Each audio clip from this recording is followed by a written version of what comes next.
Hello my dear students. तो बच्चों NCERT based question practice में आज हम लोग लेंगे chapter biotechnology and its application. वैसे ऑलरेडी हम बायोटेक को स्टार्ट कर चुके हैं। लास्ट दो सेशंस में हमने इसका जो प्रीवियस चैप्टर है प्रिंसिपल्स एंड प्रोसीजर्स उसको अच्छे से रिवाइज किया, उससे रिलेटेड क्वेश्चंस किए एंड मैं मान के चल रही हूं कि उसके बाद आपने भी खुद से कुछ क्वेश्चंस की प्रैक्टिस की होगी। ठीक है, चलिए तो उसी चैप्टर में उसी सीरीज में बढ़ते हैं आगे, इसके एप्लीकेशंस वाले चैप्टर पे। बच्चों मैंने आपको पहले भी कहा था कि बायोटेक्नोलॉजी एक बहुत इंपॉर्टेंट यूनिट है आपका, क्योंकि नीट में इससे 9 से 10 क्वेश्चंस पूछे जाते हैं एंड बहुत ही कॉन्सेप्चुअल है, कुछ भी रटने वाला नहीं है। अगर आपने एक बार इसको अच्छे से पढ़ रखा है तो वो 9 से 10 क्वेश्चन एकदम सही कर आओगे आप, उसमें आपको पूरे मार्क्स मिलने वाले हैं। ठीक है, एंड यस जो बोर्ड एग्जाम्स के लिए पढ़ रहे हैं उनके लिए तो इंपॉर्टेंट है ही। ठीक है, अब यहाँ पर बायोटेक में हमने ये तो समझ लिया कि भाई कौन कौन से टूल्स इसमें यूज होते हैं, उन टूल्स के थ्रू हम कैसे पूरी टेक्नोलॉजी करते हैं, कैसे rDNA recombinant DNA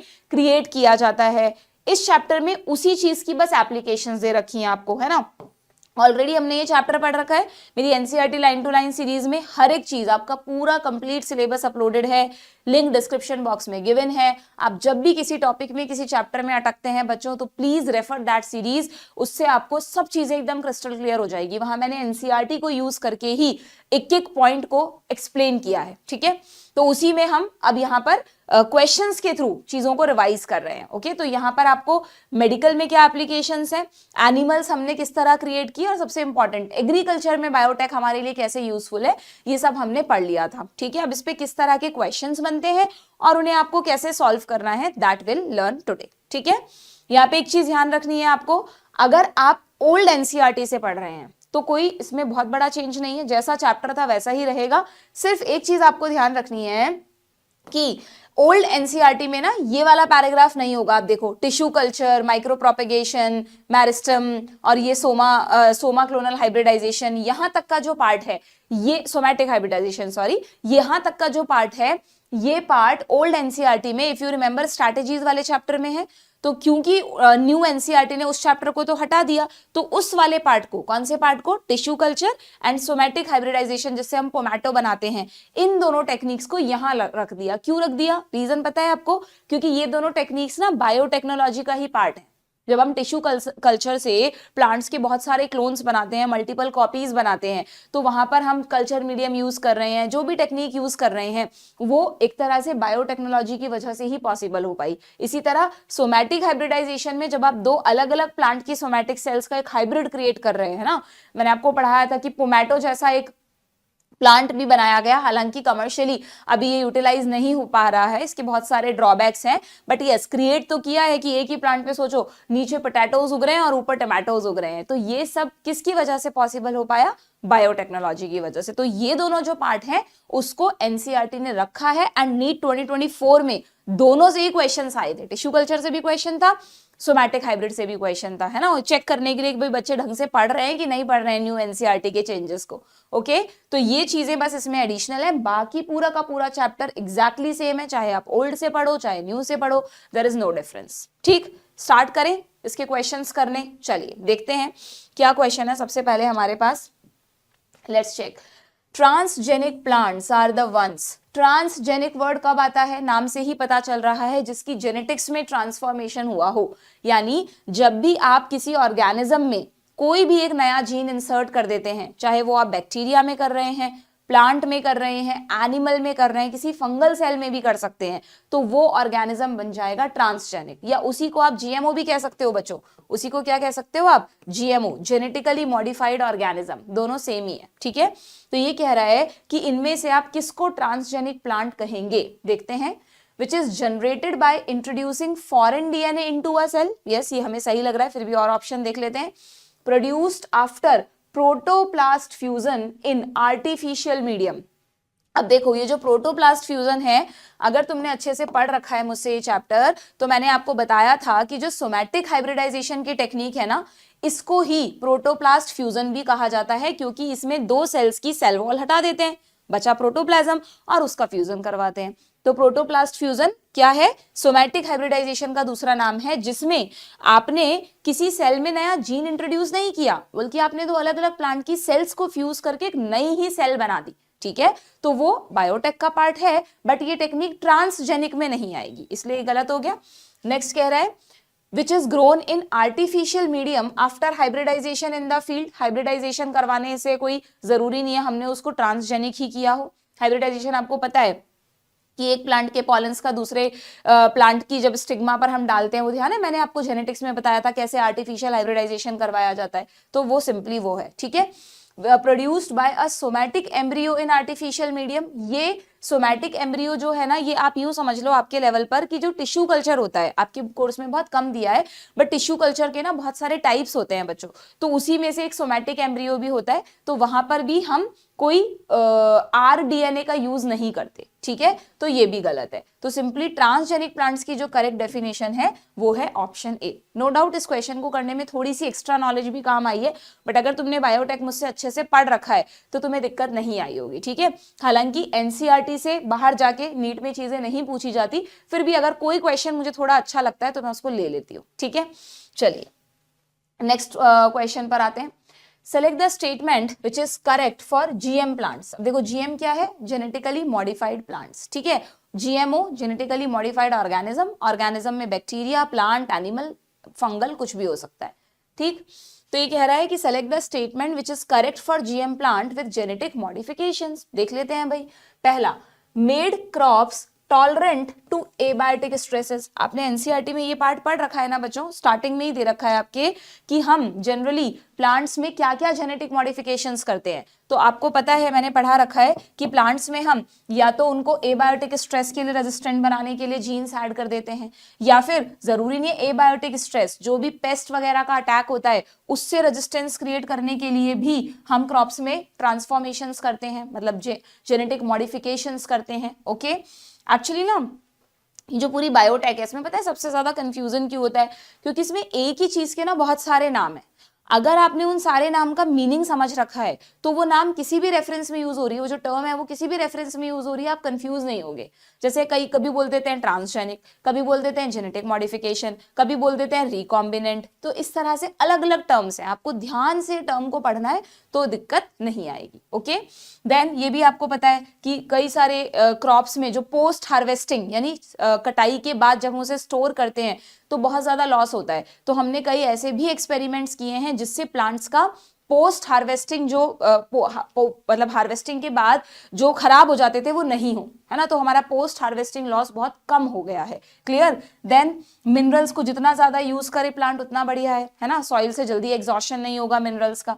then nutritional value, yes, ये एक सबसे इंपॉर्टेंट एग्जांपल है जो नीट में कई बार आता है बच्चों, PYQs में भी आपको कई बार मिल गया होगा, गोल्डन राइस। हालांकि ये इंडिया में बैंड है, कई कंट्रीज में ये बैंड है, जो भी कुछ एथिकल रीजंस हैं उसकी वजह से, बट एक्चुअली गोल्डन राइस में क्या है आपको पता है, राइस में स्टार्च तो बहुत सारा होता है बट विटामिन बहुत ज्यादा नहीं होते। तो बायोटेक का एक्सपेरिमेंट करके राइस में विटामिन A बनाने वाला जीन जो है वो इंट्रोड्यूस किया गया था इनडायरेक्टली। कैसे किया था, किस प्लांट से निकाला था, वो लंबी कहानी है, उससे रिलेटेड क्वेश्चन नहीं पूछते, फिर भी मैंने लेक्चर में बता रखा है, ठीक है। तो विटामिन, तो जो राइस है उसमें एक ऐसा जीन इंट्रोड्यूस किया गया जो एक ऐसा केमिकल बनाए जो बाद में विटामिन A को डेराइव करे, तो वो जो राइस है वो कैसा बन गया, विटामिन A एनरिच बन गया।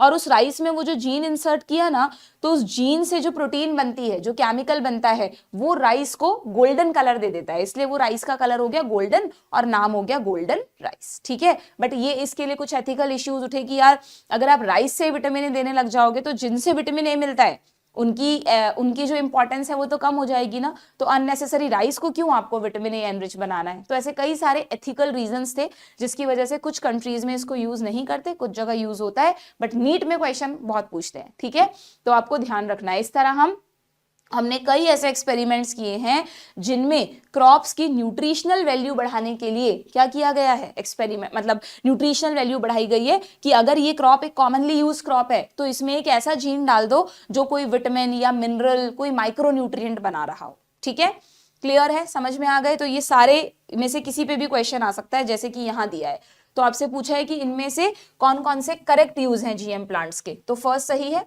सेकंड क्या है, increased reliance on chemical pesticide, क्या जेनेटिक मॉडिफिकेशन से करने के बाद हमको प्लांट्स पे ज्यादा पेस्टिसाइड छिड़कने पड़ेंगे क्या, नहीं। हमने क्यों एक्सपेरिमेंट किया, इसलिए किया कि हमें प्लांट्स पे अननेसेसरी केमिकल्स ना छिड़कने पड़े, जहर ही तो होता है वो, वो जहर अगर पेस्ट को मार रहा है तो कहीं ना कहीं हमारी बॉडी पे भी तो साइड इफेक्ट्स क्रिएट करेगा।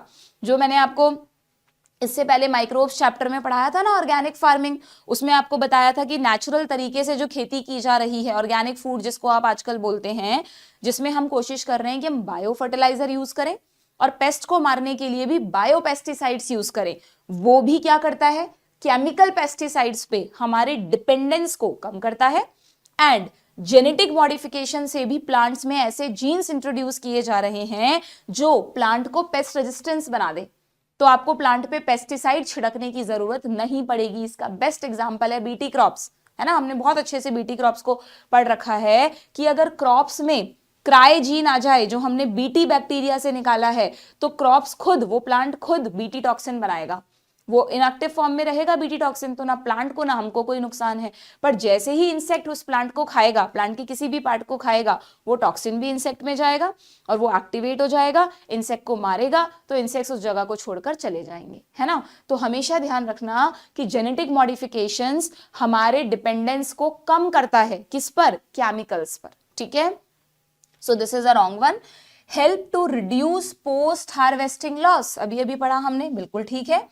Decrease efficiency of mineral uses by plant, हम ऐसा क्यों करेंगे कि प्लांट्स की मिनरल एफिशिएंसी डिक्रीज हो जाए, हम तो उसे इंक्रीज करना चाहते हैं ना, तो ये गलत है सीधा सीधा।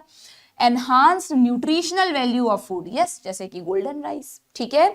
सो यहां पर हमें करेक्ट बताना था, सो करेक्ट में ए, सी and E, A, C and ई, ये रहा ऑप्शन सी। डन, आगे बढ़े, चलिए नेक्स्ट क्वेश्चन पर आते हैं। Consumption of which one of the following food can prevent, देखो कितना अच्छा क्वेश्चन है, the kind of blindness associated with vitamin A deficiency. अब तुम्हारे कोर्स से डाइजेस्टिव सिस्टम हट गया, तो उसी, वैसे तो एनसीईआरटी में कहीं पर भी सारे विटामिन नहीं दे रखे, बट जब हम डाइजेस्टिव सिस्टम पढ़ाते थे तो उसके साथ ही आपको सारे विटामिन पढ़ा देते थे। अब वो पार्ट हट गया तो जनरली अब आप नहीं पढ़ते, बट इतनी बेसिक नॉलेज तो सबको होगी कि जो विटामिन ए है वो हमारे आईज, हमारे विजन के लिए बहुत जरूरी है। बोलते ना, गाजर खाने से, कैरेट खाने से आंखें अच्छी होती हैं, क्योंकि विटामिन ए कैरेट्स में भी होता है और भी बहुत सारे फूड्स में होता है। तो विटामिन ए की डेफिशिएंसी अगर किसी पर्सन में है ना, तो उसको नाइट ब्लाइंडनेस या कई तरह के विजन से रिलेटेड प्रॉब्लम्स होती हैं। तो ये कह रहा है कि अगर आप उसे क्योर करना चाहते हो तो इनमें से कौन सा फूड यूज करोगे, तो अभी अभी मैंने आपको बताया था golden rice is rich in the vitamin A, so सीधा सीधा सी ऑप्शन हो जाएगा, ठीक है, क्लियर। ये बाकी के जो ऑप्शंस हैं उनमें से बीटी तो आपकी बुक में है, ये तो पेस्ट रेजिस्टेंट है। ह्यूम्यूलिन क्या है, ह्यूमन इंसुलिन, जिसको एली लिली कंपनी ने सबसे पहले बनाया, और अब यू नो कि इंसुलिन का कितना कॉमन यूज होता है डायबिटिक पेशेंट्स के लिए। And what is this, flavour saver tomato, ये एनसीईआरटी में कहीं नहीं दिया, बट आप देखेंगे कभी कभार पीवाईक्यूज में, पहले, अब तो खैर आउट ऑफ एनसीईआरटी नहीं पूछते, बट पुराने पीवाईक्यूज में आपको ये मिल जाएगा। इसके बारे में मैंने आपको लेक्चर में पढ़ा रखा है कि फ्लेवर सेवर टोमेटो क्या होता है। आपको पता है ना, टमाटोज बहुत जल्दी खराब हो जाते हैं अगर हम उन्हें फ्रिज में ना रखें, या कई बार तो फ्रिज में रखे रखे भी गर्मी ज्यादा होती है तो ओवर राइपनिंग हो जाती है, मतलब सड़ जाते हैं, ज्यादा पक जाते हैं और फिर खराब हो जाते हैं। तो टमाटोज की शेल्फ लाइफ को बढ़ाने के लिए, यानी साइंटिस्ट चाहते थे कि यार टमाटोज की है ना जो शेल्फ लाइफ है वो बढ़ जाए, उसको हम ज्यादा टाइम तक स्टोर कर सके, जल्दी राइपनिंग ना हो उनकी, तो उनमें एक ऐसा चेंज किया गया जिससे उनको राइपनिंग करने वाला एंजाइम ना बने। एक पॉलीगैलेक्टोरोनेज नाम का एंजाइम होता है, उसके बनने को रोका गया, ठीक है। तो इस जरूरी नहीं है, आप हमेशा ध्यान रखना, आपकी एनसीईआरटी में तो क्या कर रखा है ना, सिर्फ वही एग्जांपल्स आपको समझा रखे हैं जहां पर हम किसी जीन को ऐड कर रहे हैं। लेकिन बायोटेक में ऐसा भी होता है बच्चों कि कुछ ऐसे एक्सपेरिमेंट्स भी हैं जिनमें कुछ जीन्स को डिलीट किया गया है। कोई ऐसा जीन है हम चाहते हैं कि वो यार ज्यादा एक्टिवेट ना रहे, तो उसको डिलीट करके भी मेथड्स बनाए गए हैं। उन्हीं में से एक एग्जांपल आता है फ्लेवर सेवर टोमेटो, जहां पर आप कोई जीन ऐड नहीं करते बल्कि टोमेटो के ही एक जीन को इनएक्टिवेट कर देते हो, जिससे कि टोमेटोज की राइपनिंग जल्दी ना हो, ठीक है। तो उसी को कहते हैं, तो फ्लेवर भी बना रहता है टोमेटो का, और सेवर यानी उसको लॉन्ग टाइम तक हम सेव भी कर पाते हैं, तो इसलिए उसका नाम रखा गया फ्लेवर सेवर टोमेटो, ठीक है, क्लियर। तो ये सारे एग्जांपल्स हैं, बाई चांस कहीं आपको दिखे तो ध्यान रखना। आगे बढ़े, नेक्स्ट क्वेश्चन पर आते हैं। The following is a prerequisite for an artificial media used for explant generation. आपको क्या बताना है कि एक्सप्लांट क्या है पता है ना, जो टिश्यू कल्चर का मेथड पढ़ते हैं हम बच्चों, टिश्यू कल्चर का जो मेथड हम पढ़ते हैं जो पहले स्ट्रैटेजीज वाले चैप्टर में था, इसमें टिश्यू कल्चर का मतलब ये होता है कि प्लांट से एक मेरिस्टेमेटिक टिश्यू हमने लिया, उसे बोलते हैं प्लांट का एक्सप्लांट। अब वो प्लांट का एक्स हो गया तो एक्सप्लांट, ठीक है। उसे एक वेल बैलेंस्ड, एक वेल प्रिपेयर्ड कल्चर मीडियम में डालते हैं। उस कल्चर मीडियम में प्लांट की जरूरत की हर एक चीज होती है, ठीक है। इसमें आपको उसका थोड़ा पूरा का पूरा कंपोजिशन तो नहीं, बट थोड़ा बहुत दे रखा है, देखो कि उस कल्चर मीडियम में क्या क्या होना चाहिए। कार्बन सोर्स बहुत जरूरी है, दैट इज सुक्रोज, ठीक है। इसके अलावा इनऑर्गेनिक सॉल्ट्स जो प्लांट को मिट्टी से मिलते हैं, यहाँ मिट्टी तो है नहीं तो कल्चर मीडियम में देने पड़ेंगे। विटामिन भी चाहिए प्लांट्स को, अमीनो एसिड्स भी चाहिए, और ग्रोथ रेगुलेटर यानी जो आपके हॉर्मोन्स है ना, specially 2 hormone auxin and cytokinin, ये सब उस कल्चर मीडियम में दिया जाता है। उसमें एक्सप्लांट यानी उस प्लांट के छोटे से टुकड़े को रख देते हैं, और वो टुकड़ा क्योंकि मेरिस्टेमेटिक है तो वो डिवाइड करता है, उसे सब कुछ तो मिल ही रहा है न्यूट्रिटिव मीडियम में। तो जैसे जैसे वो डिवाइड करता है एक अनडिफरेंशिएटेड मास ऑफ सेल्स बन जाता है। समझ रहे हो बात, सेल्स डिवाइड करती जा रही है और एक गोला सा बन गया, मतलब एक पूरा मास ऑफ सेल्स बन गया। अभी वो अनडिफरेंशिएटेड सेल्स है। अब उस कल्चर मीडियम में कुछ इस तरह का, या चलो यूं समझो, अब उसको रॉड से हिलाते हैं जिससे उस कैलस के बहुत सारे छोटे छोटे पीसेस हो जाए। हर पीस की सब कल्चरिंग करते हैं। सब कल्चरिंग मतलब कुछ नए कल्चर मीडियम तैयार करके रखे होते हैं, उस मेन कैलस के जो टुकड़े हैं हर टुकड़े को अलग अलग कल्चर मीडियम में डालते जाते हैं। और उस कल्चर मीडियम में हॉर्मोन्स का रेशो कुछ इस तरह से होता है कि उस पीस से रूट सिस्टम भी बनने लगता है, शूट सिस्टम भी बनने लगता है। तो यानी डिफरेंशिएशन शुरू हो गया और एक छोटा सा पौधा बन के तैयार हो जाता है, दैट इज प्लांटलेट। ऐसे हर कल्चर मीडियम में हो गया। थोड़ा कैलस आपने यहाँ भी छोड़ दिया था जिससे वो डिवाइड करता रहे और फिर से आप सब कल्चरिंग कर सको।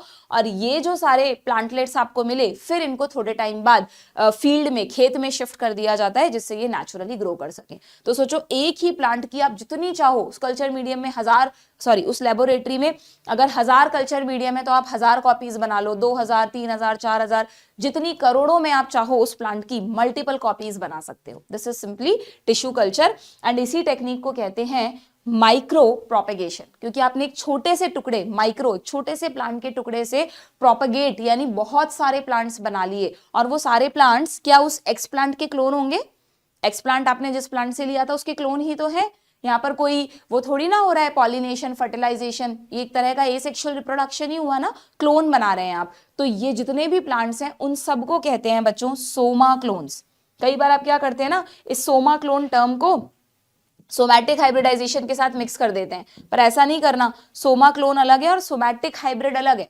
सोमा दोनों में इसलिए आया है कि दोनों में हम सोमैटिक सेल्स यूज कर रहे हैं, कोई जर्म सेल यूज नहीं कर रहे, कोई गेमीट नहीं यूज कर रहे, ना पॉलन ले रहे हैं ना ओवम ले रहे हैं। तो यहाँ पर भी हमने क्या लिया था, मेरिस्टेमेटिक टिश्यू लिया था, वो सोमैटिक है और उसके क्लोन बना लिए। तो सारे क्लोन्स को क्या कह दिया, सोमा क्लोन। और इस टेक्निक में हम क्या करते हैं, पोटैटो की एक सेल ले ली, टमाटो की एक सेल ले ली, वो सेल सोमैटिक सेल्स हैं और उन सेल्स का फ्यूजन करवाया यहाँ पे हमने। तो हाइब्रिडाइजेशन भी हो रहा है, वहां कोई हाइब्रिडाइजेशन नहीं था, वहां क्लोन्स बन रहे थे, तो इसलिए इसका नाम आया सोमैटिक हाइब्रिड। समझ रहे हैं? तो आप एग्जाम में जब ऑप्शंस आए आपके सामने तो सोमा क्लोन्स और सोमैटिक हाइब्रिड को मिक्स मत कर देना।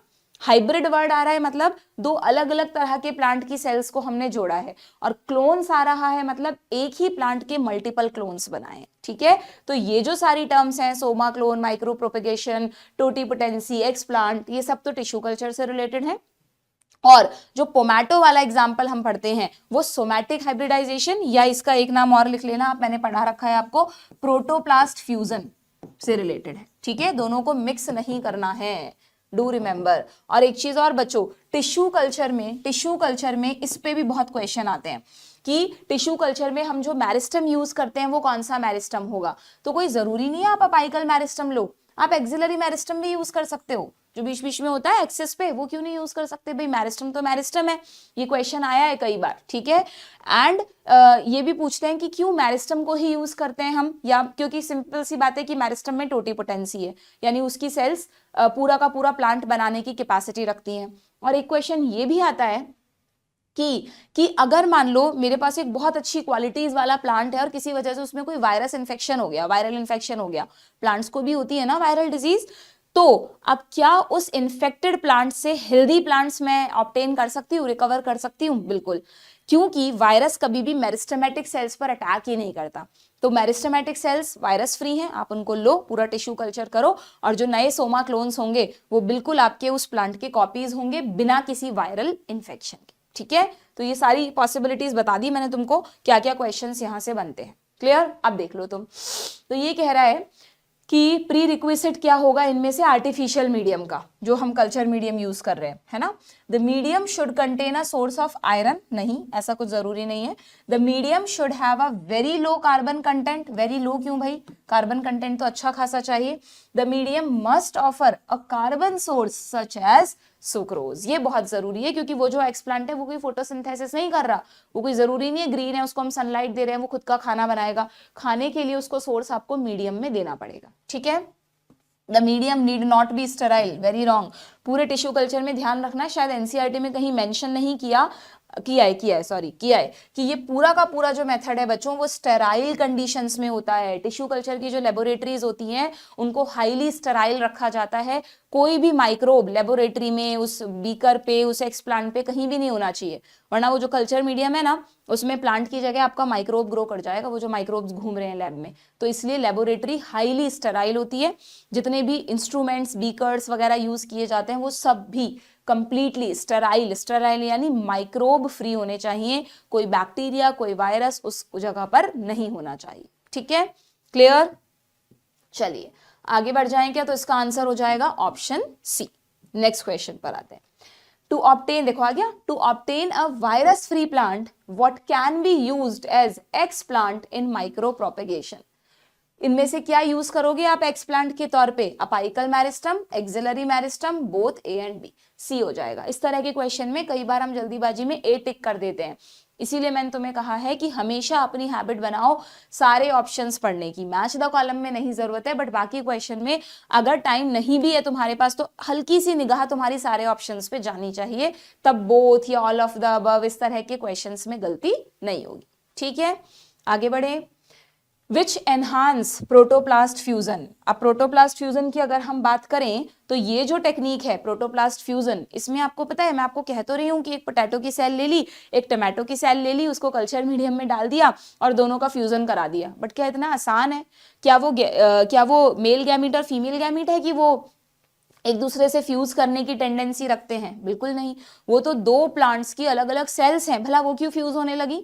तो आपको वहां पर उन्हें फ्यूज करने के लिए कुछ ना कुछ एक्सटर्नल स्टिमुलस देना पड़ेगा। जैसे कई बार इस केस में इलेक्ट्रो वोल्टेज यूज करते हैं, वोल्टेज से भी कई बार सेल्स का फ्यूजन करवाते हैं, या कई बार कुछ केमिकल्स यूज करते हैं, जिनमें से एक बहुत कॉमन केमिकल है PEG, यहाँ पे दिया नहीं है बट आप लिख सकते हैं, पॉली इथाइलिन ग्लाइकॉल। पहले बहुत पूछते थे ये क्वेश्चन, पॉली इथाइलिन ग्लाइकॉल, इसे बायोटेक में भी कई जगह यूज करते हैं। ठीक है, तो या तो ये फ्यूजन PEG इंड्यूस्ड होता है, या ये फ्यूजन वोल्टेज इंड्यूस्ड होता है, या और भी कुछ मेथड्स होते हैं जिनसे सेल्स का फ्यूजन करवाया जाता है। अपने आप सेल्स फ्यूज नहीं होंगी। ठीक है, और कल्चर मीडियम में तो रखा ही आपने, जैसे ही दोनों सेल्स फ्यूज हो जाएंगे अब आप उस फ्यूज सेल को बोलेंगे सोमैटिक हाइब्रिड। वो एक हाइब्रिड है जो दो सोमैटिक सेल्स के फ्यूजन से बना है। अब वो जो एक सोमैटिक हाइब्रिड है ना, अब आपको अभी वो प्लांट थोड़ी ना, अभी तो वो एक सेल है, अब आपको उसको ग्रो करवा के पूरा प्लांट भी बनाना है, तो फिर आपको टिश्यू कल्चर की जरूरत पड़ेगी। इसलिए सोमैटिक हाइब्रिडाइजेशन को बच्चे टिश्यू कल्चर में मिक्स कर देते हैं, बट इसमें आगे तो टिश्यू कल्चर करना है हमको। बट ऑब्वियस ये जो सोमैटिक हाइब्रिड बना ये मेरिस्टेमेटिक होना चाहिए, इसमें मल्टीप्लाई करने की टेंडेंसी होनी चाहिए, बट पहले इसमें ये वाले एडिशनल स्टेप्स होंगे जो टिश्यू कल्चर में नहीं होते। ठीक है, क्लियर है क्या? सो देखें क्या क्वेश्चन है हमारे पास। ये बोल रहा है कि इनमें से क्या प्रोटोप्लास्ट फ्यूजन को एनहांस करता है? हार्मोन्स नहीं, सोडियम क्लोराइड नहीं, हार्मोन्स नहीं, ये रहा पॉली इथाइलिन ग्लाइकॉल PEG। कुछ चीजें मैंने इसलिए ली है, जो मुझे पता है, एक्सपीरियंस है इस बात का अच्छा खासा कि बच्चों को ये चीजें परेशान करती हैं। चाहे हम तुम्हें कितना भी कह दें कि आउट ऑफ NCERT क्वेश्चंस नहीं पूछे जाते, बट PYQs में जब तुम थोड़े से, एटलीस्ट मैंने देखा है कि बच्चे 2005 तक के भी PYQs करते ही हैं जनरली, तो उनमें कई बार ये टर्म्स फ्रिक्वेंटली आती हैं। और फिर तुम कंफ्यूज हो जाते हो कि यार ये कहाँ से आ गया, ये क्या पढ़ना है हमको। इसलिए मैंने जहां जहां मुझे लगता है कि यार आउट ऑफ एनसीईआरटी चीजें बतानी जरूरी है वहां मैं एक बार बता देती हूँ। बट ये मान के चलो कि जनरली जब तक एनटीए नीट का पेपर सेट कर रहा है तब तक तो आपकी आउट ऑफ एनसीईआरटी चीजें नहीं आने वाली। एंड होपफुली आगे कोई भी पेपर बनाए ये बाउंडेशन जरूर रहे कि आपको एनसीईआरटी से ही प्रिपरेशन करनी है, चाहे पेपर कितना भी टफ करके पूछ ले वो, लेकिन सिलेबस आपका एक कंसाइज होना चाहिए। क्योंकि पहले हमने बहुत फेस किया है बच्चों, पहले वाले टाइम पर जब कोई लिमिट नहीं होती थी। बायो की तो आपको वैसे ही पता है कोई लिमिट नहीं है, एग्जाम्पल्स भरे पड़े हैं, एक्सेप्शंस भरे पड़े हैं और पता नहीं क्या क्या पूछ लिया जाता था। लेकिन बहुत अच्छी बात है, you are very fortunate, you are very lucky कि आप लोगों के पास एक कंसाइज सिलेबस है, उसी में से आपसे चीजें पूछी जाती है। ठीक है, ओके। एंड डोंट वरी, जहां तक मुझे लगता है कि पेपर का लेवल चाहे हो सकता है थोड़ा बढ़ा दें, जब बाद में 2026 से सुनने में आया कि प्री और मेंस हो जाएंगे वो, लेकिन ऐसा कोई स्टेप गवर्नमेंट नहीं लेगी जिससे बच्चों को परेशानी हो। क्योंकि आजकल आप देख ही रहे हैं वैसे ही बच्चों का कुछ भी सहन करने का स्टैमिना नहीं रहा है, तो अननेसेसरी आपको परेशान नहीं किया जाएगा। प्लीज टेंशन ना लो, आराम से अपनी पढ़ाई करो, जितना कहा गया है, जितनी चीजें सामने उन पर फोकस करो। क्या होगा क्या नहीं होगा उसकी चिंता करने की जरूरत अभी बिल्कुल नहीं है। ठीक है, आगे बढ़े, चलिए नेक्स्ट क्वेश्चन पर आते हैं। अब आते हैं हम, ये तो हमारा बायोटेक का एक जनरल पार्ट था। ठीक है, अब यहाँ पर बायोटेक की एप्लीकेशंस दे रखी हैं। तो सबसे पहले एग्रीकल्चरल एप्लीकेशन में आपको 2 एग्जांपल्स पढ़ाए थे मैंने।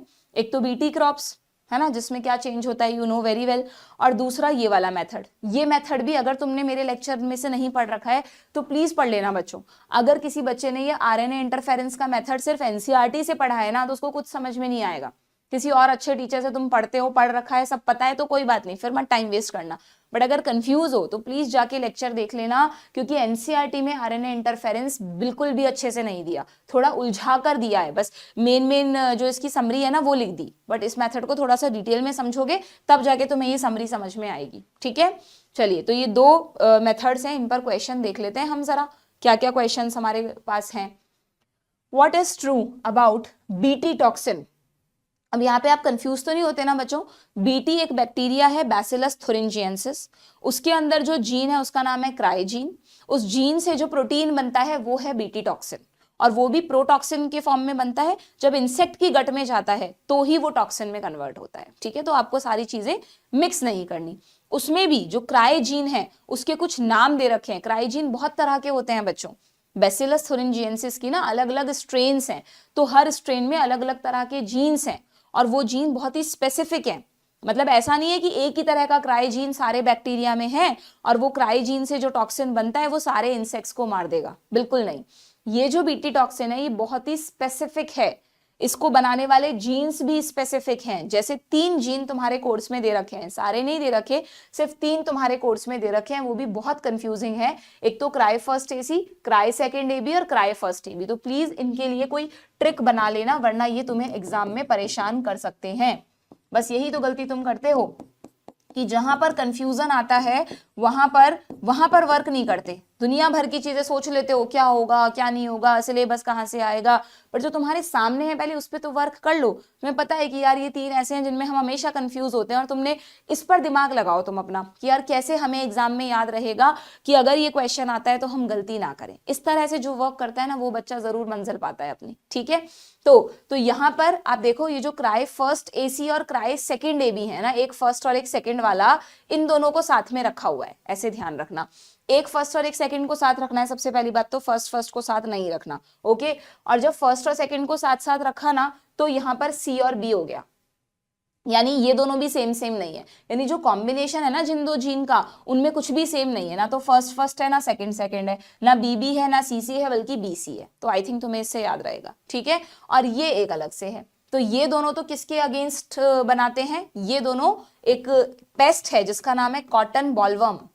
कॉटन बॉलवर्म जो आपको डायग्राम में दिखाया है, ये कॉटन की बॉल्स हैं, जो कॉटन आप यूज करते हो, कुछ भी रुई वगैरह कपड़े बनते हैं कॉटन से, रुई जो भी है, तो ये कॉटन ऐसे उगता है प्लांट पे, है ना।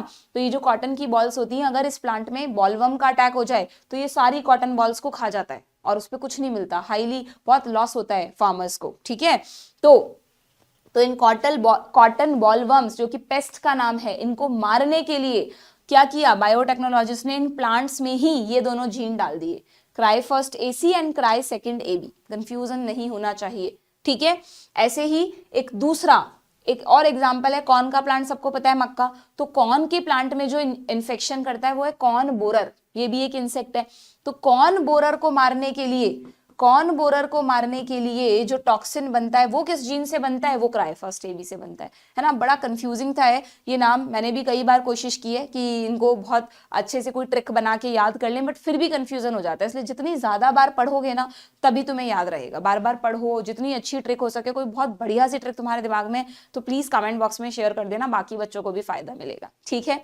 क्लियर, नॉलेज कभी भी छुपानी नहीं चाहिए, नॉलेज आप जितनी बांटोगे ना, जितनी मल्टीप्लाई करोगे उतना ही फायदा है, ये हमेशा ध्यान रखना, ठीक है। ये मत सोचना कि यार वो मेरी ट्रिक से वो फायदा उठा लेगा, वो निकाल लेगा, तुम्हारी नॉलेज तुम्हारे पास और तुमने जो ज्ञान दूसरों को दिया उससे उनको क्या फायदा हो रहा है वो उनके पास, ठीक है। क्लियर, ऐसे हम सोच लें तो सोचो फिर कैसे तुम तक कैसे चीजें पहुंचती, तो हमेशा नॉलेज को बांटो। क्लियर, तो ये आपको समझ में आ गया क्या, दोनों अलग अलग ध्यान रखना है आपको। और ये भी समझ में आ गया क्या कि these toxins are insect group specific, ठीक है। क्यों, और इनमें भी, इसमें भी एक और चीज दे रखी है आपको एनसीईआरटी ने कि ऐसा नहीं है कि जितने भी इंसेक्ट्स हैं दुनिया में सब पर बीटी टॉक्सिन अटैक करता है, कुछ पर्टिकुलर इंसेक्ट्स पर ही अटैक करता है। जैसे 3 नाम तुम्हारे कोर्स में है, लेपिडोप्टेरन, डिप्टेरन और कॉलियोप्टेरन। कॉलियोप्टेरन्स में तो मैंने तुम्हें बता ही रखा है बी एंड सी, एबीसीडी में बी एंड सी साथ में आता है, तो बीटल्स कॉलियोप्टेरन का एग्जांपल है। डिप्टेरन तुम्हें लिविंग वर्ल्ड में याद हो तो हमने पढ़ा था डिप्टेरा हाउस फ्लाई का ऑर्डर है, तो फ्लाइज के साथ मतलब हम एक साथ बोलते हैं ना मक्खी और मच्छर, तो फ्लाइज और मॉस्किटोज को एक साथ रख दो। और बाकी जितने भी एग्जाम्पल बचे ना ये सब लेपिडोप्टेरन्स में आते हैं, इवन वो कॉटन बॉलवर्म वगैरह भी लेपिडोप्टेरन्स में आता है, ठीक है। मैंने वहां लिखवा रखा है, प्लीज एक बार चेक कर लेना, लेक्चर में लिखवा रखा है कि कॉटन बॉलवर्म इन दोनों में से किस में है, ठीक है। क्लियर, चलिए देन तो अब यहां पर हम देखते हैं, हमसे पूछा है what is true about BT toxin, ठीक है। BT protein exist as active toxin in the bacillus, गलत। बैसिलस कौन है, bacteria, bacillus thuringiensis, bacilli shape का होता है इसलिए बैसिलस नाम है। तो क्या ये इसमें ही एक्टिव होता है, कभी नहीं, ना ये टॉक्सिन बैक्टीरिया में, ना प्लांट में, ना किसी एनिमल में एक्टिवेटेड है, ये सिर्फ और सिर्फ अपने स्पेसिफिक इंसेक्ट्स में ही एक्टिवेट होता है। Clear, then the activated toxin enters the ovaries of the pest to sterilise it, बिल्कुल नहीं, हमने इसका मैकेनिज्म पढ़ रखा है। ये जो टॉक्सिन है ये गट में पोर्स क्रिएट कर देता है, मिडगट में ना एपिथेलियल वॉल में, जिसकी वजह से लाइसिस हो जाता है सेल्स का और बैक्टीरिया इंसेक्ट की डेथ हो जाती है, ठीक है। बैक्टीरिया की मत कर देना, बैक्टीरिया तो बना रहा है इस टॉक्सिन को, इंसेक्ट पर अटैक कर रहा है, ओके, तो ये भी गलत हो गया। The concerned bacillus has antitoxin, नहीं भाई एंटीटॉक्सिन का कोई लॉजिक ही नहीं है यहाँ पर। The inactive protoxin get converted into active form in the insect gut। अगर आपको स्टेटमेंट को बांट के तरीके से पढ़ना आता है तो गलती नहीं होगी बच्चों। और आप एक ही धुन में पूरा पढ़ रहे हैं तो आपको समझ में ही नहीं आएगा कि स्टेटमेंट क्या कह रहा है। आपको ध्यान है बचपन में आपको रीडिंग करना सिखाया जाता था कि कहाँ रुकना है, कहाँ कॉमा है, कहाँ फुल स्टॉप है, वो इसीलिए क्योंकि ये चीजें बड़े होकर काम आती है, तुम देख लो, ठीक है। तो डी ऑप्शन हो जाएगा क्या इसका, सीधा सीधा डी ऑप्शन। क्लियर, चलिए नेक्स्ट क्वेश्चन पर आते हैं। Which one of the following option is correct, correct बताना है आपको। देखते हैं, अभी ये भी बताया था, देखो अब देखें याद है क्या तुम्हें। डिप्टेरा हाउस फ्लाई का ऑर्डर था, फ्लाई के साथ मॉस्किटो को रखना है, तो सही है। लेपिडोप्टेरन में बर्डवॉर्म है, आर्मी वॉर्म है। कॉलियोप्टेरन में सी में बी है यानी बीटल्स है, तो यहां पर सारे सही ऑप्शन है, ठीक है। नेक्स्ट क्वेश्चन, ये देखो आ गया है ना, क्राई सेकंड ए बी और क्राई फर्स्ट ए बी। एक बार मैं यहां लिख लूं, cry second A B and cry first A B. तो ये तो हमें कंफर्म हो गया कि दोनों बी भी दोनों जगह है, तो दोनों सेम के लिए तो नहीं है, दोनों अलग अलग के लिए थे, है ना। अब हमें एक चीज हम देखना भूल गए, अलग अलग के लिए थे तो हमने याद कर लिया, पर ये भी याद रखना पड़ेगा, इसके लिए भी आपको कोई ट्रिक बनानी पड़ेगी कि जो ए बी है, ए बी एक में ही है क्या, ए बी भी दो में है भाई, ये ट्रिक भी नहीं चलेगी। जो क्राई फर्स्ट ए बी है वो कॉर्न बोरर के लिए है, क्राई फर्स्ट ए बी है वो कॉर्न बोरर के लिए, और बाकी दो कॉटन बॉलवर्म के लिए, ठीक है। तो क्राई फर्स्ट ए बी, भाई क्राई फर्स्ट ए बी दिया है क्या, हमें देखना पड़ेगा क्वेश्चन में, क्राई फर्स्ट ए बी दिया है, तो ये तो कॉर्न बोरर के लिए है, ये रहा। और ये जो दूसरे के साथ कॉम्बिनेशन बनाता है, किसके साथ, क्राई फर्स्ट एसी के साथ, इन दोनों का जो कॉम्बिनेशन है वो कॉटन बॉलवर्म के लिए, तो यहां पर ऑप्शन हो जाएगा ए, ठीक है। ठीक है, ये देखो यहां पर तुम्हें थोड़ा सा मुझे लगता है ये मिसप्रिंट हुआ है, यहाँ कॉटन की जगह कॉर्न बोरर होना चाहिए, तब जाके तुम्हें ये क्वेश्चन कंफ्यूज करता है एग्जाम में कि यार ये दोनों भी दे दिए और ये दोनों भी दे दिए, बाकी तो तुम्हें पता है नहीं होगा, पर इन दोनों में कंफ्यूजन हो सकता है। ठीक है, डन। आगे बढ़े क्या, प्लीज इसको याद कर लेना। First A B corn borer के लिए है, सेकेंड ए बी बॉलवर्म के लिए। तो तुम ऐसा करो, ए बी वाले याद कर लो। फर्स्ट ए बी कॉर्न के लिए है और सेकेंड ए बी कॉटन के लिए है। ऐसे भी देखो याद रख सकते हो। एसी को हटा दो, एसी को तो बाद में रख देना इसके साथ।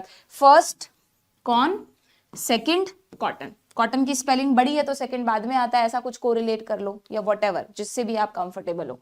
ठीक है, चलिए भाई नेक्स्ट क्वेश्चन पर आते हैं। मैच द कॉलम, अभी अभी बताया मैंने तुम्हें, इसमें हमने आंसर टिक कर लिया क्या? हाँ, Flavr Savr tomato, Flavr Savr tomato को इससे मैच कर दूं। डिलेड राइपनिंग के लिए इसको बनाया गया था।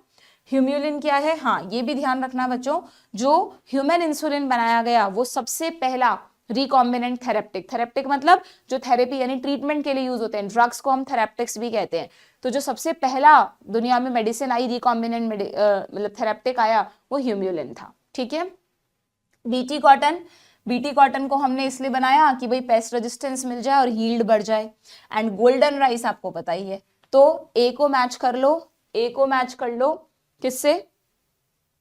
3 से, 2 ऑप्शन में दिया है, तो बी और देखना पड़ेगा 4, ये रहा ऑप्शन ए। ठीक है, आगे बढ़े, चलिए नेक्स्ट। ये हो गए आपके बीटी कॉटन से रिलेटेड क्वेश्चन। बहुत ज्यादा क्वेश्चंस मैंने नहीं करवाए, जितने इंपॉर्टेंट थे वो सब आपको बता दिए हैं। अब हम आते हैं आरएनए इंटरफेरेंस के क्वेश्चंस पर। ठीक है, देखते हैं इससे क्या क्वेश्चन है हमारे पास। आरएनए इंटरफेरेंस इन्वॉल्व्स, आरएनए आई मेथड में हम एक्चुअली में क्या करते हैं? तो नाम से तो आपको पता चल ही रहा है कि इस मेथड में हम आरएनए को इंटरफेयर करते हैं, यानी आरएनए को रोकते हैं। ठीक है, किसके आरएनए को रोकते हैं ये भी आपको पता होना चाहिए। सपोज करो, थोड़ा सा हल्का सा मैं आपको ब्रीफ दे रही हूं, बाकी डिटेल में वहां जाके पढ़ लेना, कि ये एक प्लांट सेल है और इस प्लांट सेल पर एक निमेटोड ने अटैक किया। निमेटोड वॉर्म्स होते हैं, ध्यान है, इसके हेलमिन्थीज में आते हैं, निमेटोडा बोलते हैं उस फाइलम को। तो निमेटोड एक वॉर्म है, इसने प्लांट के अंदर जाकर प्लांट सेल पर अटैक किया। तो जब ये प्लांट सेल पर अटैक करता है ना बच्चों, तो इन दोनों के बीच में कुछ मैकेनिज्म होता है, डिटेल में मैंने समझाया है लेक्चर में। तो what is RNA i, what is RNA i, कि ये जो निमेटोड है ये प्लांट सेल से कुछ चीजों को सक करता है, अपने सर्वाइवल के लिए प्लांट सेल से कुछ चीजों को सक करता है। तो अगर आरएनए आई मेथड से हमने इस प्लांट सेल को मॉडिफाई करा हुआ है, तो ये प्लांट सेल, आप सोचो कितनी सरप्राइजिंग बात है कि इस प्लांट सेल में जो इसका जीनोम है ना, जो इसका पूरा डीएनए है, उसमें हमने एक जीन इंसर्ट कर दिया था और उस स्पेशल जीन की वजह से अलग अलग चीजें होती गई। उस स्पेशल जीन की वजह से इस प्लांट सेल ने अपने पास कुछ छोटे छोटे आरएनए बना लिए। इन आरएनए को कहते हैं SI RNA, small interfering RNA. पहले डीएनए से आरएनए बनता है, फिर उसकी कटिंग होती है, छोटे छोटे पीसेस बन जाते हैं, दे आर एसएनआरएनए अलग था। एसएनआरएनए कहाँ पढ़ा था हमने? जेनेटिक्स में, याद करो, स्प्लाइसिंग वाले प्रोसेस में पढ़ा था। मतलब वो RNA polymerase first second third क्या क्या करता है, वो अलग था, स्मॉल न्यूक्लियर आरएनए। ये है एसआई आरएनए। ठीक है, तो ये जो एसआई आरएनए हैं ये क्या करते हैं? ये एसआई आरएनए प्लांट सेल्स में बना के रख लिए प्लांट सेल ने, इसलिए हम कहते हैं कि इस मेथड में हमने डबल स्ट्रैंडेड आरएनए बनाया है। हम कहाँ पढ़ते कभी डबल स्ट्रैंडेड आरएनए, हम तो कहते हैं आरएनए हमेशा सिंगल स्ट्रैंडेड होता है, बट ये स्पेशल टाइप के आरएनए हैं जिनमें एक कॉम्प्लीमेंट, मतलब ये दोनों कॉम्प्लीमेंट्री स्ट्रैंड्स हैं, एक को सेंस स्ट्रैंड बोलते हैं, एक को एंटी सेंस बोलते हैं। ठीक है, तो अब जैसे ही निमेटोड अटैक करता है और सक करता है ना प्लांट सेल से अपनी जरूरत की चीजों को, तो ये एसआई आरएनए भी इसमें चले जाते हैं और ये एसआई आरएनए अंदर जाकर क्या करते हैं? निमेटोड, ये तो पूरा निमेटोड बनाया मैंने, निमेटोड की सेल, निमेटोड की कोई सेल होगी, उस सेल में भी वही यूकैरियोटिक है तो डीएनए होगा, उस डीएनए से भी कोई ना कोई आरएनए बन रहा होगा। उस आरएनए से जाकर ये एसआई आरएनए क्या करते हैं, अभी शॉर्ट में बता रही हूं, इस आरएनए को ये एसआई आरएनए इनहिबिट कर देते हैं। ये जो एसआई आरएनए है ना, छोटे छोटे इंटरफेयरिंग आरएनए हैं, ये आरएनए में सेंस और एंटी सेंस पहले अलग अलग हो जाता है। ठीक है, और फिर एक स्ट्रैंड इस आरएनए के साथ या तो उसको तोड़ देता है या इसके साथ जाकर चिपक जाता है, जिससे ये आरएनए अपने जरूरत की प्रोटीन्स नहीं बना पाता। यानी आपने इस मेथड में आरएनए की साइलेंसिंग कर दी, आरएनए को इंटरफेयर कर दिया। कैसे किया? किसके आरएनए को किया? पैथोजन के। पैथोजन कौन है? निमेटोड है यहाँ पर। और कैसे किया? प्लांट सेल में जिस पर ये अटैक करता था, अपने होस्ट को मॉडिफाई करके। होस्ट में आपने एक दूसरे मेथड से एक जीन इंट्रोड्यूस किया, जनरली एग्रोबैक्टीरियम से उस जीन को इंट्रोड्यूस करते हैं पहले, लग रहा होगा मैम जिसने पढ़ा नहीं उसको सब ऊपर से जा रहा होगा कि कहाँ एग्रोबैक्टीरियम आ गया, कहाँ निमेटोड आ गया, कहाँ से प्लांट आ गया। इसीलिए बोल रही हूँ कि बायोटेक्नोलॉजी इज हाईली कंसेप्चुअल। आपने अगर शुरू से लेकर एंड तक पढ़ा है तो ही आपको लिंक करेंगी चीजें। बीच बीच में से पढ़ रहे हो तो बायोटेक ऊपर से जाएगी आपके। इसलिए प्लीज अपना टाइम निकालो, बहुत इंपॉर्टेंट यूनिट है, अभी भी टाइम है, अभी भी जनवरी आया। अगर बायोटेक आपकी प्रिपेयर्ड नहीं है, थोड़ा सा टाइम लगेगा। Instead of searching one shot बच्चों सिर्फ रिवीजन के लिए होते हैं, कॉन्सेप्ट मेकिंग के लिए नहीं होते। कॉन्सेप्ट अगर बनाना है, चाहते हो क्वेश्चन सही करने हैं, तो आपको पूरे डिटेल लेक्चर ही पढ़ने पड़ेंगे। उसके लिए NCERT line to line series you have to follow. ठीक है, क्लियर? तो इसलिए इस मेथड को कहते हैं आरएनए इंटरफेरेंस। आपने किस आरएनए की साइलेंसिंग कर दी? निमेटोड के आरएनए की। कैसे कर दी? By using some small interfering RNAs. ठीक है, तो ये कह रहा है कि आरएनए इंटरफेरेंस में क्या होता है। देखें क्या ऑप्शन है हमारे सामने। Synthesis of mRNA from DNA, नहीं। Synthesis of cDNA, complementary DNA, reverse transcriptase जैसा यहां कुछ नहीं है। साइलेंसिंग ऑफ स्पेसिफिक एमआरएनए, वो स्पेसिफिक एमआरएनए ये रहा। आप जिस एमआरएनए की साइलेंसिंग कर रहे हो वो स्पेसिफिक एमआरएनए किसका है? वो पैथोजन का एमआरएनए है बच्चों। ठीक है, तो उसकी साइलेंसिंग की जा रही है, उसकी साइलेंसिंग की जा रही है। कौन कर रहा है उसकी साइलेंसिंग? एक कॉम्प्लीमेंट्री आरएनए कर रहा है। जो एसआई आरएनए है इसमें दो स्ट्रैंड है ना, सेंस और एंटीसेंस, तो इसी को कॉम्प्लीमेंट्री आरएनए भी बोल देते हैं। Okay, so this one is correct. Interference of RNA in transcription, interference of RNA in transcription नहीं। आरएनए को आपने ट्रांसक्रिप्शन के वक्त नहीं रोका, ट्रांसक्रिप्शन तो हो गया था आरएनए का, जब वो ट्रांसलेशन कर रहा था तो आपने रोक दिया, तो ये भी गलत है, यानी ऑप्शन सी हो जाएगा। डन? समझ में आ गया आपको अच्छी तरह से? तो इतना ज्यादा डेप्थ में अगर आपको पता है ना, तब जाके आपसे इसका एक क्वेश्चन बनेगा। नहीं पता है तो नहीं हो पाएगा आपसे। ठीक है, यहाँ पे नाम दे रखा है वेक्टर का, एग्रोबैक्टीरियम को यूज करके हम इस जीन को इंट्रोड्यूस करते हैं। ठीक है, इसमें कुछ ये भी दे रखा है, वायरस इन्फेक्शन, ये सब समझना है तो मैं यहाँ नहीं बताऊंगी, you have to go and watch the lecture. ठीक है, क्लियर है क्या? देन टबैको प्लांट, ये जो हम पूरा मेथड कर रहे हैं ये टबैको प्लांट पे ही कर रहे हैं बच्चों। ये जो मैंने आपको डायग्राम बना के बताया ना कि ये कौन सा प्लांट था, ये किस प्लांट की सेल थी? ये टबैको प्लांट की ही सेल थी, क्योंकि ये निमेटोड किस पर अटैक करता है? टबैको प्लांट पर अटैक करता है। कौन सा निमेटोड है? You have to remember, this is Meloidogyne incognita. ये निमेटोड का नाम है, प्लांट है टोबैको और निमेटोड है मेलॉइडी गाइनी इनकॉग्निटिया। ठीक है, this you have to remember. Clear है क्या? ध्यान रहेगा। So tobacco plant yield is highly reduced because of damage to roots. इसका क्या होगा? अगर टबैको प्लांट का जो यील्ड है वो हाईली रिड्यूस हो जाता है because of damage to root, क्योंकि ये निमेटोड उसकी रूट पर अटैक करता है। ठीक है, and nematode Meloidogyne incognita infect the root. Yes, दोनों सही हैं। और देखा जाए तो अगर टबैको प्लांट की यील्ड घट रही है तो वो किसकी वजह से घट रही है? अगर इस निमेटोड ने उस पर अटैक किया है, तो यहां पर ये करेक्ट एक्सप्लेनेशन है। So we go with option D. ठीक है, डन? समझ में आ गया? आगे बढ़े, चलिए देखते हैं नेक्स्ट क्वेश्चन क्या है। हाँ बच्चों, तो नेक्स्ट क्वेश्चन है match the following type question. इसमें आपको क्या बताना है, देखते हैं। ई कोलाई को हम किससे मैच करें भाई? यहां पर अच्छा ओके, इसमें आपको जो भी इसमें एप्लीकेशंस दिए हैं ना इस चैप्टर में, वो दे रखी है और इनमें से कौन सा लिविंग ऑर्गेनिज्म उससे रिलेटेड है वो बताना है। तो अगर आपने पढ़ रखा है इंसुलिन के बारे में तो यू नो कि एली लिली कंपनी ने जब इंसुलिन बनाया तो इंसुलिन बनाने वाले जीन को, जो ह्यूमन जीन था, उसे किस में डाला? उसे ई कोलाई बैक्टीरिया में डाला। तो इंसुलिन हमें किसके थ्रू मिलता है? जेनेटिकली मॉडिफाइड ई कोलाई के थ्रू। ठीक है, देन बैसिलस thuringiensis सबको पता है पेस्ट रेजिस्टेंस क्रिएट करता है। मेलॉइडी गाइनी इनकॉग्निटिया अभी बताया मैंने तुम्हें, टबैको में डिजीज करने वाला निमेटोड है ये। ठीक है, तो इसके रेफरेंस में हम आरएनए इंटरफेरेंस मेथड यूज करते हैं।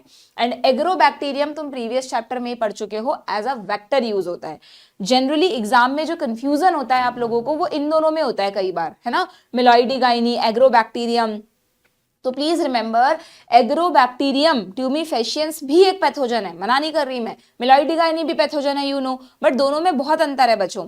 मेलॉइडी गाइनी इनकॉग्निटिया एक वर्म है, एनिमल किंगडम का मेंबर है और ये टबैको प्लांट में डिजीज करता है, जबकि एग्रोबैक्टीरियम ट्यूमीफेशियंस एक बैक्टीरिया है जो कि डाइकॉट प्लांट्स में डिजीज करता है।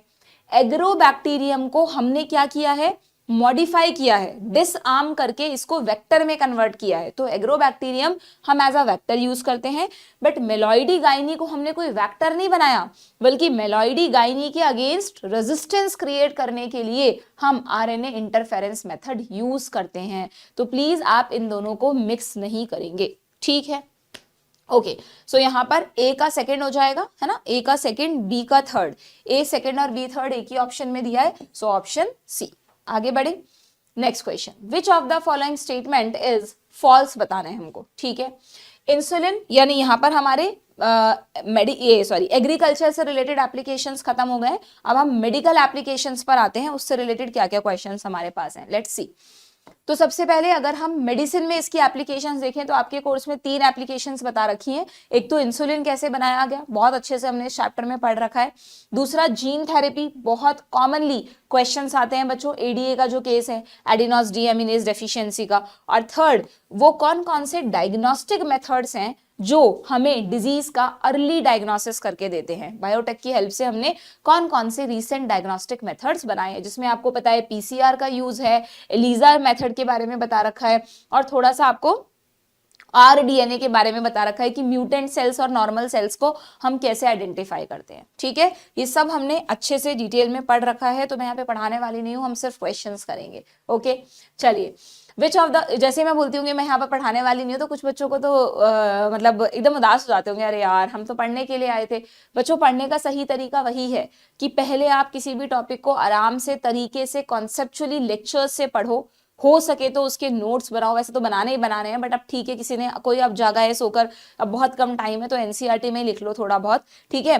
देन उसकी क्वेश्चन प्रैक्टिस करो रिवीजन के साथ साथ। ऐसा नहीं कि तुम सोचो क्वेश्चन के साथ ही हम उस चैप्टर को पढ़ डालें, वो पॉसिबल नहीं है, ठीक है।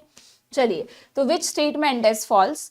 Insulin was originally extracted from pancreas of slaughtered cattle. Yes, we know कि पहले के टाइम पे जब हमारे पास ह्यूमन इंसुलिन नहीं था, तो डायबिटिक पेशेंट्स को ट्रीट करने के लिए इंसुलिन तो दिया जाता था, बट वो इंसुलिन कहाँ से निकालते थे पता है? कितना अनएथिकल मेथड था। हम पिग्स और कैटल्स को मारते थे, स्लॉटर हाउस में उनको मार देते थे, और उनकी बॉडी से काट के पैनक्रियास को निकालकर उसमें जितना इंसुलिन होता था, उस इंसुलिन को निकालकर उसे कमर्शियली अवेलेबल करवाते थे।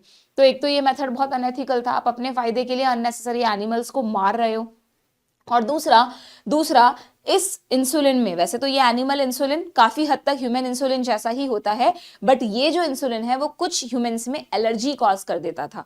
तो अब हमें क्या पता किस में हो जाएगी और किस में नहीं, इसलिए फिर बाद में जब 1983 में अमेरिकन कंपनी एली लिली ने ह्यूमन इंसुलिन यानी ह्यूम्यूलिन बना दिया, उसके बाद इसका यूज बंद हो गया, ठीक है। तो ये स्टेटमेंट वाइज तो सही है ना। Then availability of animal insulin is limited, yes, ये भी एक ड्रॉबैक है। आप कितने एनिमल्स को मारोगे भाई, लिमिटेड अवेलेबिलिटी भी था। अब तो क्या है, आपके पास इंसुलिन बनाने वाले बैक्टीरिया हैं, आप बैक्टीरिया को मार भी नहीं रहे हो, आप तो उनको कल्चर कर रहे हो, ग्रो कर रहे हो, तो आप जितना चाहे इंसुलिन बनाओ, अनलिमिटेड अवेलेबल है हमारे पास, बट पहले लिमिटेड था।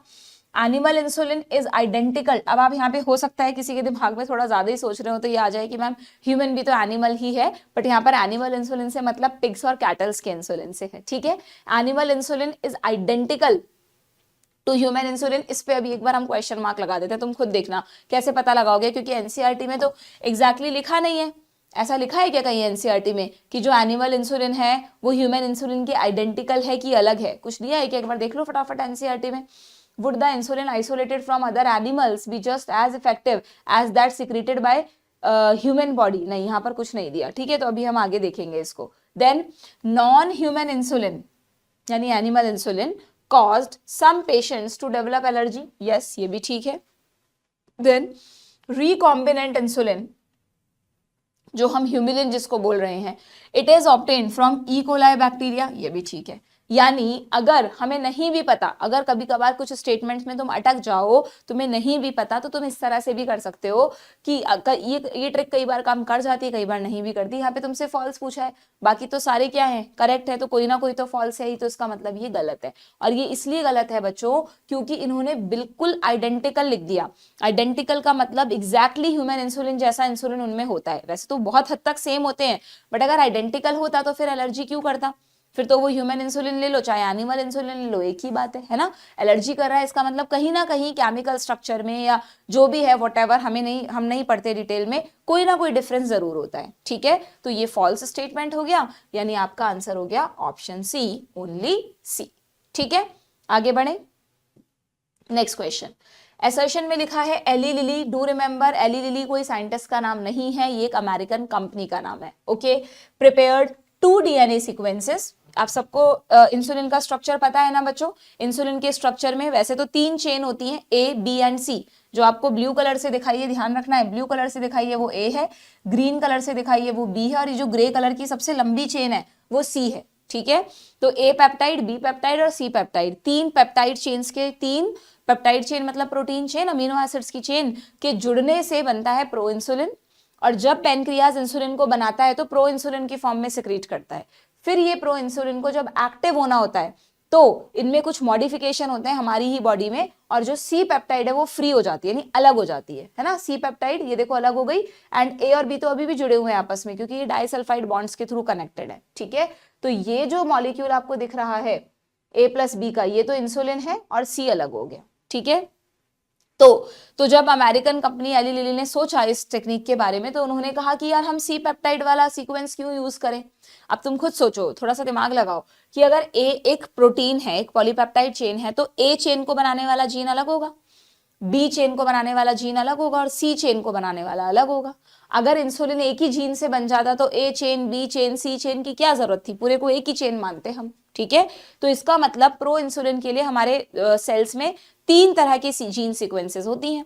अब उन 3 में से हम सी वाले को क्यों अलग करने लगे भाई, ए और बी वाला ही ले लो बस। तो ए और बी सीक्वेंसेस अगर हैं, उन्हें बैक्टीरिया में इंट्रोड्यूस कर दिया था और क्या किया था, दोनों चेन मिल गई, फिर उन दोनों चेन्स को एक्सट्रैक्ट करके, देखो लिखा है उस कंपनी ने फिर आगे टेक्निक में क्या किया, चेन ए और चेन बी को बैक्टीरिया से अलग अलग सेपरेट किया, मतलब एक्सट्रैक्ट किया, सेपरेटली एक्सट्रैक्ट किया sorry, and combined by creating disulphide bonds, और फिर उनको जोड़कर ह्यूमन इंसुलिन बनाया, ठीक है। तो हमें as it is human insulin बनाने वाला जीन नहीं मिला, हमें ह्यूमन इंसुलिन के अलग अलग जो पार्ट्स हैं उनको बनाने वाले जीन्स मिले, फिर उनसे हमने जोड़कर ह्यूमन इंसुलिन तैयार किया, ठीक है।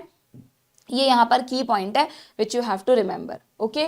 तो यहाँ आपसे बोला है असर्शन में कि Eli Lilly prepared 2 DNA sequences corresponding to A chain and B chain of human insulin and introduce them in the plasmid of E. coli, but obvious foreign gene को हम plasmid में introduce करते हैं, ध्यान है ना, to produce polypeptide chains of insulin। बिल्कुल ठीक है क्या, सही है ये बात। then reason दिया है chain A and B were produced separately, extracted and combined by creating disulfide bonds। तो अगेन रीजन सही है, बट क्या ये रीजन इसको एक्सप्लेन कर रहा है, बिल्कुल भी नहीं। दोनों हाईली कनेक्टेड है एक दूसरे से, और इस तरह के क्वेश्चंस में ज्यादातर बच्चों को कंफ्यूजन होता है कि मैम ये तो इसी का एक्सप्लेनेशन हुआ, ऐसे नहीं, इसका एक्सप्लेनेशन हुआ। अगर मैं कोई भी चीज को पढ़ रही हूँ, अगर मैं तुम्हें ये वाला पॉइंट समझा रही हूँ, तो इसको समझाते वक्त मैं ये एक्सप्लेनेशन थोड़ी ना दूंगी तुमको, अगर दूंगी तो ही वो उसका सही एक्सप्लेनेशन है। आपको हमेशा, अगर आप एआर टाइप के क्वेश्चन में कंफ्यूज होते हो, नहीं कर पाते हो, तो हमेशा सिर्फ एक सिंपल सी बात याद रखनी है कि असर्शन में जो लिखा है ना, उसको दिमाग में सोचो, व्हाटएवर जो तुम्हारी रीजनल लैंग्वेज है। यहाँ पर आपको थोड़ा सा अपनी लैंग्वेज में सोचना पड़ेगा, क्योंकि हम जब चीज़ों को समझाते हैं ना, तो हमारी लैंग्वेज हमें कंफर्टेबल रहती है ज़्यादा, है ना। तो आप अपनी हिंदी व्हाटएवर जो भी स्टूडेंट्स देख रहे हैं, तो आप अपनी लैंग्वेज में असर्शन को पहले ट्रांसलेट करोगे, फिर सोचोगे कि यार अगर मैं किसी को समझाऊंगा तो उसमें मैं क्या एक्सप्लेनेशन दूँ। अगर वही एक्सप्लेनेशन यहाँ लिखा हुआ है तब तो आप इसको मानोगे, वरना वो चाहे कितना भी लिंक्ड हो, आपको उसे उसका एक्सप्लेनेशन नहीं मानना, ठीक है। So it is not the correct explanation, option A. Done, आगे बढ़े, चलिए नेक्स्ट क्वेश्चन पर आते हैं। नेक्स्ट क्वेश्चन क्या है, which of the statements are correct, ठीक है भाई। The proinsulin has extra peptide called C peptide. Yes, exam में हो सकता है तुम्हारे दिमाग में आ जाए कि यार एक्स्ट्रा चेन किस में थी, प्रो इंसुलिन में थी या इंसुलिन में थी। तो सीधी सी बात है, आप एक चेन को हटाओगे तब मैच्योर इंसुलिन बनेगा, तो ज्यादा चेन प्रो में है, कम चेन मैच्योर इंसुलिन में है, ठीक है। नेक्स्ट क्या है, क्या हुआ, the functional insulin has A and B chain linked together by hydrogen bond. जल्दीबाजी में गड़बड़ मत कर देना, ये दोनों चेन डाइसल्फाइड बॉन्ड से जुड़ी हैं, ना कि हाइड्रोजन बॉन्ड से। ठीक है, यहाँ पे तुम्हें दे नहीं रखा, बट मैं तुम्हें बता दूं बच्चों, इंसुलिन का ये जो मेच्योर मॉलिक्यूल है इसमें 51 अमीनो एसिड्स होते हैं, तो उसमें से ए चेन छोटी है, तो ए चेन इनमें से एक में 20 होते हैं, एक में 31 होते हैं, ऐसा ही था ना? हाँ, 51 हो जाएगा ना, बिल्कुल ठीक है। तो ए चेन में 20 अमीनो एसिड्स की चेन है और बी चेन 31 अमीनो एसिड्स की चेन है। ठीक है, वैसे मुझे नहीं लगता ये तुमसे आप पूछेंगे, पहले कभी एक बार PYQ में आया था। ठीक है, तो तुम तो बस इतना भी याद रख लो। और अच्छा ये याद है ना कि इंसुलिन एक क्वाटरनरी प्रोटीन में आएगा, क्योंकि क्वाटरनरी प्रोटीन क्या होती है, जिसमें more than one type of polypeptide हो। तो जैसे हीमोग्लोबिन के पास अल्फा और बीटा होता है, इंसुलिन के पास ए और बी चेन है, तो it is a quaternary protein, do remember. ठीक है, ऐसे पुराने कॉन्सेप्ट्स रिवाइज कर लिया करो कभी कभी। Genetically engineered insulin is produced by Eli Lilly in 1983. Yes. In men, insulin is synthesized as a proinsulin. Yes. तो यहाँ पे तो भाई सारे, अच्छा इसके अलावा सारे करेक्ट है। सो हमें क्या बताना था? करेक्ट बताना था। फर्स्ट, थर्ड एंड फोर्थ, ये रहा ऑप्शन डी। ठीक है, चलो नेक्स्ट क्वेश्चन पर आते हैं। Arrange the following steps for treating a patient with defective ADA gene with gene therapy. उसमें एडीए जीन डिफेक्टिव है, आप उसे जीन थेरेपी से ट्रीट कर रहे हो, तो आप क्या क्या स्टेप्स करोगे? ठीक है, इंसुलिन के बाद आपकी बुक में जीन थेरेपी दे रखी है। It is a very good innovation of medical field बच्चों। अभी तक जीन थेरेपी इतनी कॉमनली यूज नहीं होने लगी है, क्योंकि बहुत सारे लिमिटेशंस हैं, बहुत सारी चीज़ें होती हैं इसमें। बट अगर जीन थेरेपी सक्सेसफुली हर कंट्री में हो जाए ना, तो जितने भी आपके जेनेटिक डिसऑर्डर्स हैं, ज़्यादातर डिसऑर्डर्स ट्रीट हो जाएंगे। आप सोचो, जितने भी मेंडेलियन डिसऑर्डर थे जिसमें एक जीन डिफेक्टिव होता है, जैसे ही प्रेगनेंसी स्टार्ट होगी, एम्ब्रियो का एक पूरा स्कैन होगा उसकी सेल्स का, उसकी सेल एम्नियोसेंटेसिस में सेल मिली जाती है, तो सेल निकाल के उसका स्कैन हो जाएगा, उसमें देख लिया जाएगा कोई डिफेक्टिव जीन तो नहीं है, अगर होगा तो फिर उस पर जीन थेरेपी कर दी जाएगी। तो ये जो आपके है ना, sickle cell anaemia, thalassaemia, PKU और जो आपने पढ़े थे हीमोफीलिया, जो सिंगल जीन वाले हैं, वो तो जीन थेरेपी से ट्रीट हो जाएंगे। ठीक है, बट इतना आसान नहीं है। ओके, बहुत सारे लिमिटेशंस हैं इस थेरेपी में। तो बट यस, ये है, हो चुकी है सक्सेसफुली कई जगह पर। जो सबसे पहला केस था वो 1990 में हुआ था, एक 4 ईयर ओल्ड गर्ल पे। और क्या क्योर किया गया था? एक एंजाइम की डेफिशिएंसी को। ये एंजाइम हमारी लिम्फोसाइट्स, जो हमारी लिम्फोसाइट्स होती हैं बच्चों, उन लिम्फोसाइट्स में जो भी DNA है उस पर कोई जीन होता है, वो जीन इस ADA को बनाता है। और जब तक ये ADA नहीं बनता तब तक लिम्फोसाइट्स मैच्योर ही नहीं होती। लिम्फोसाइट्स मैच्योर कब होती हैं? ADA की वजह से। तो अगर हम कह रहे हैं कि उस बच्ची में ADA डेफिशिएंसी थी, इसका मतलब उसमें ये वाला जीन डिफेक्टिव है। डिफेक्टिव जीन है तो ADA नहीं बन रहा, ADA नहीं बन रहा तो लिम्फोसाइट तो बन रही है, बट वो सारी इमेच्योर लिम्फोसाइट्स हैं। और आप सोचो, अगर लिम्फोसाइट ही इमेच्योर है, किसको ह्यूमन हेल्थ याद है? बी लिम्फोसाइट, टी लिम्फोसाइट, दोनों ही तरह के लिम्फोसाइट्स अगर नहीं है तो हाईली इम्यून डेफिशिएंसी होगी इसमें। तो आपकी बुक में दिया नहीं, बट आप लिख लेना, ADA deficiency is a type of SCID, severe combined immuno deficiency. ये एक तरह का मतलब SCID एक कंडीशन है जिसमें किसी बच्चे में बाय बर्थ सीवियर, बहुत हाई इम्यूनो डेफिशिएंसी होती है। इसमें कई सारे कॉजेज होते हैं, उनमें से एक कॉज है ADA डेफिशिएंसी। ठीक है, तो कई बार आप पुराने PYQs में देखोगे ना, तो आपको SCID पे क्वेश्चन मिलेगा, आपको लगेगा आउट ऑफ कोर्स है, but actually ADA deficiency SCID का एक पार्ट है। ठीक है, तो ऐसे बच्चों को बहुत ध्यान से रखना पड़ता है। थोड़ा भी छोटा मोटा इन्फेक्शन उनके लिए जानलेवा हो सकता है, बहुत स्पेशल प्रिकॉशंस के साथ रखना पड़ता है, तो ही वो सर्वाइव कर पाते हैं, वरना दे डाई। तो फिर इसको ट्रीट करने के लिए क्या किया? बायोटेक्नोलॉजिस्ट ने कहा कि यार हम इस जीन को ही रिप्लेस कर देते हैं। तो उन्होंने नॉर्मल ह्यूमन सेल्स ली, वहां से मतलब ADA को बनाने वाला नॉर्मल जीन निकाला। इस बच्ची का ब्लड सैंपल लिया, उसमें लिम्फोसाइट्स हैं ही। उन लिम्फोसाइट्स में क्या किया? उन लिम्फोसाइट्स को जेनेटिकली मॉडिफाई किया। सोचो, इमेजिन करो कि लिम्फोसाइट्स अब यहाँ पर क्या है? आपके लिए होस्ट सेल है।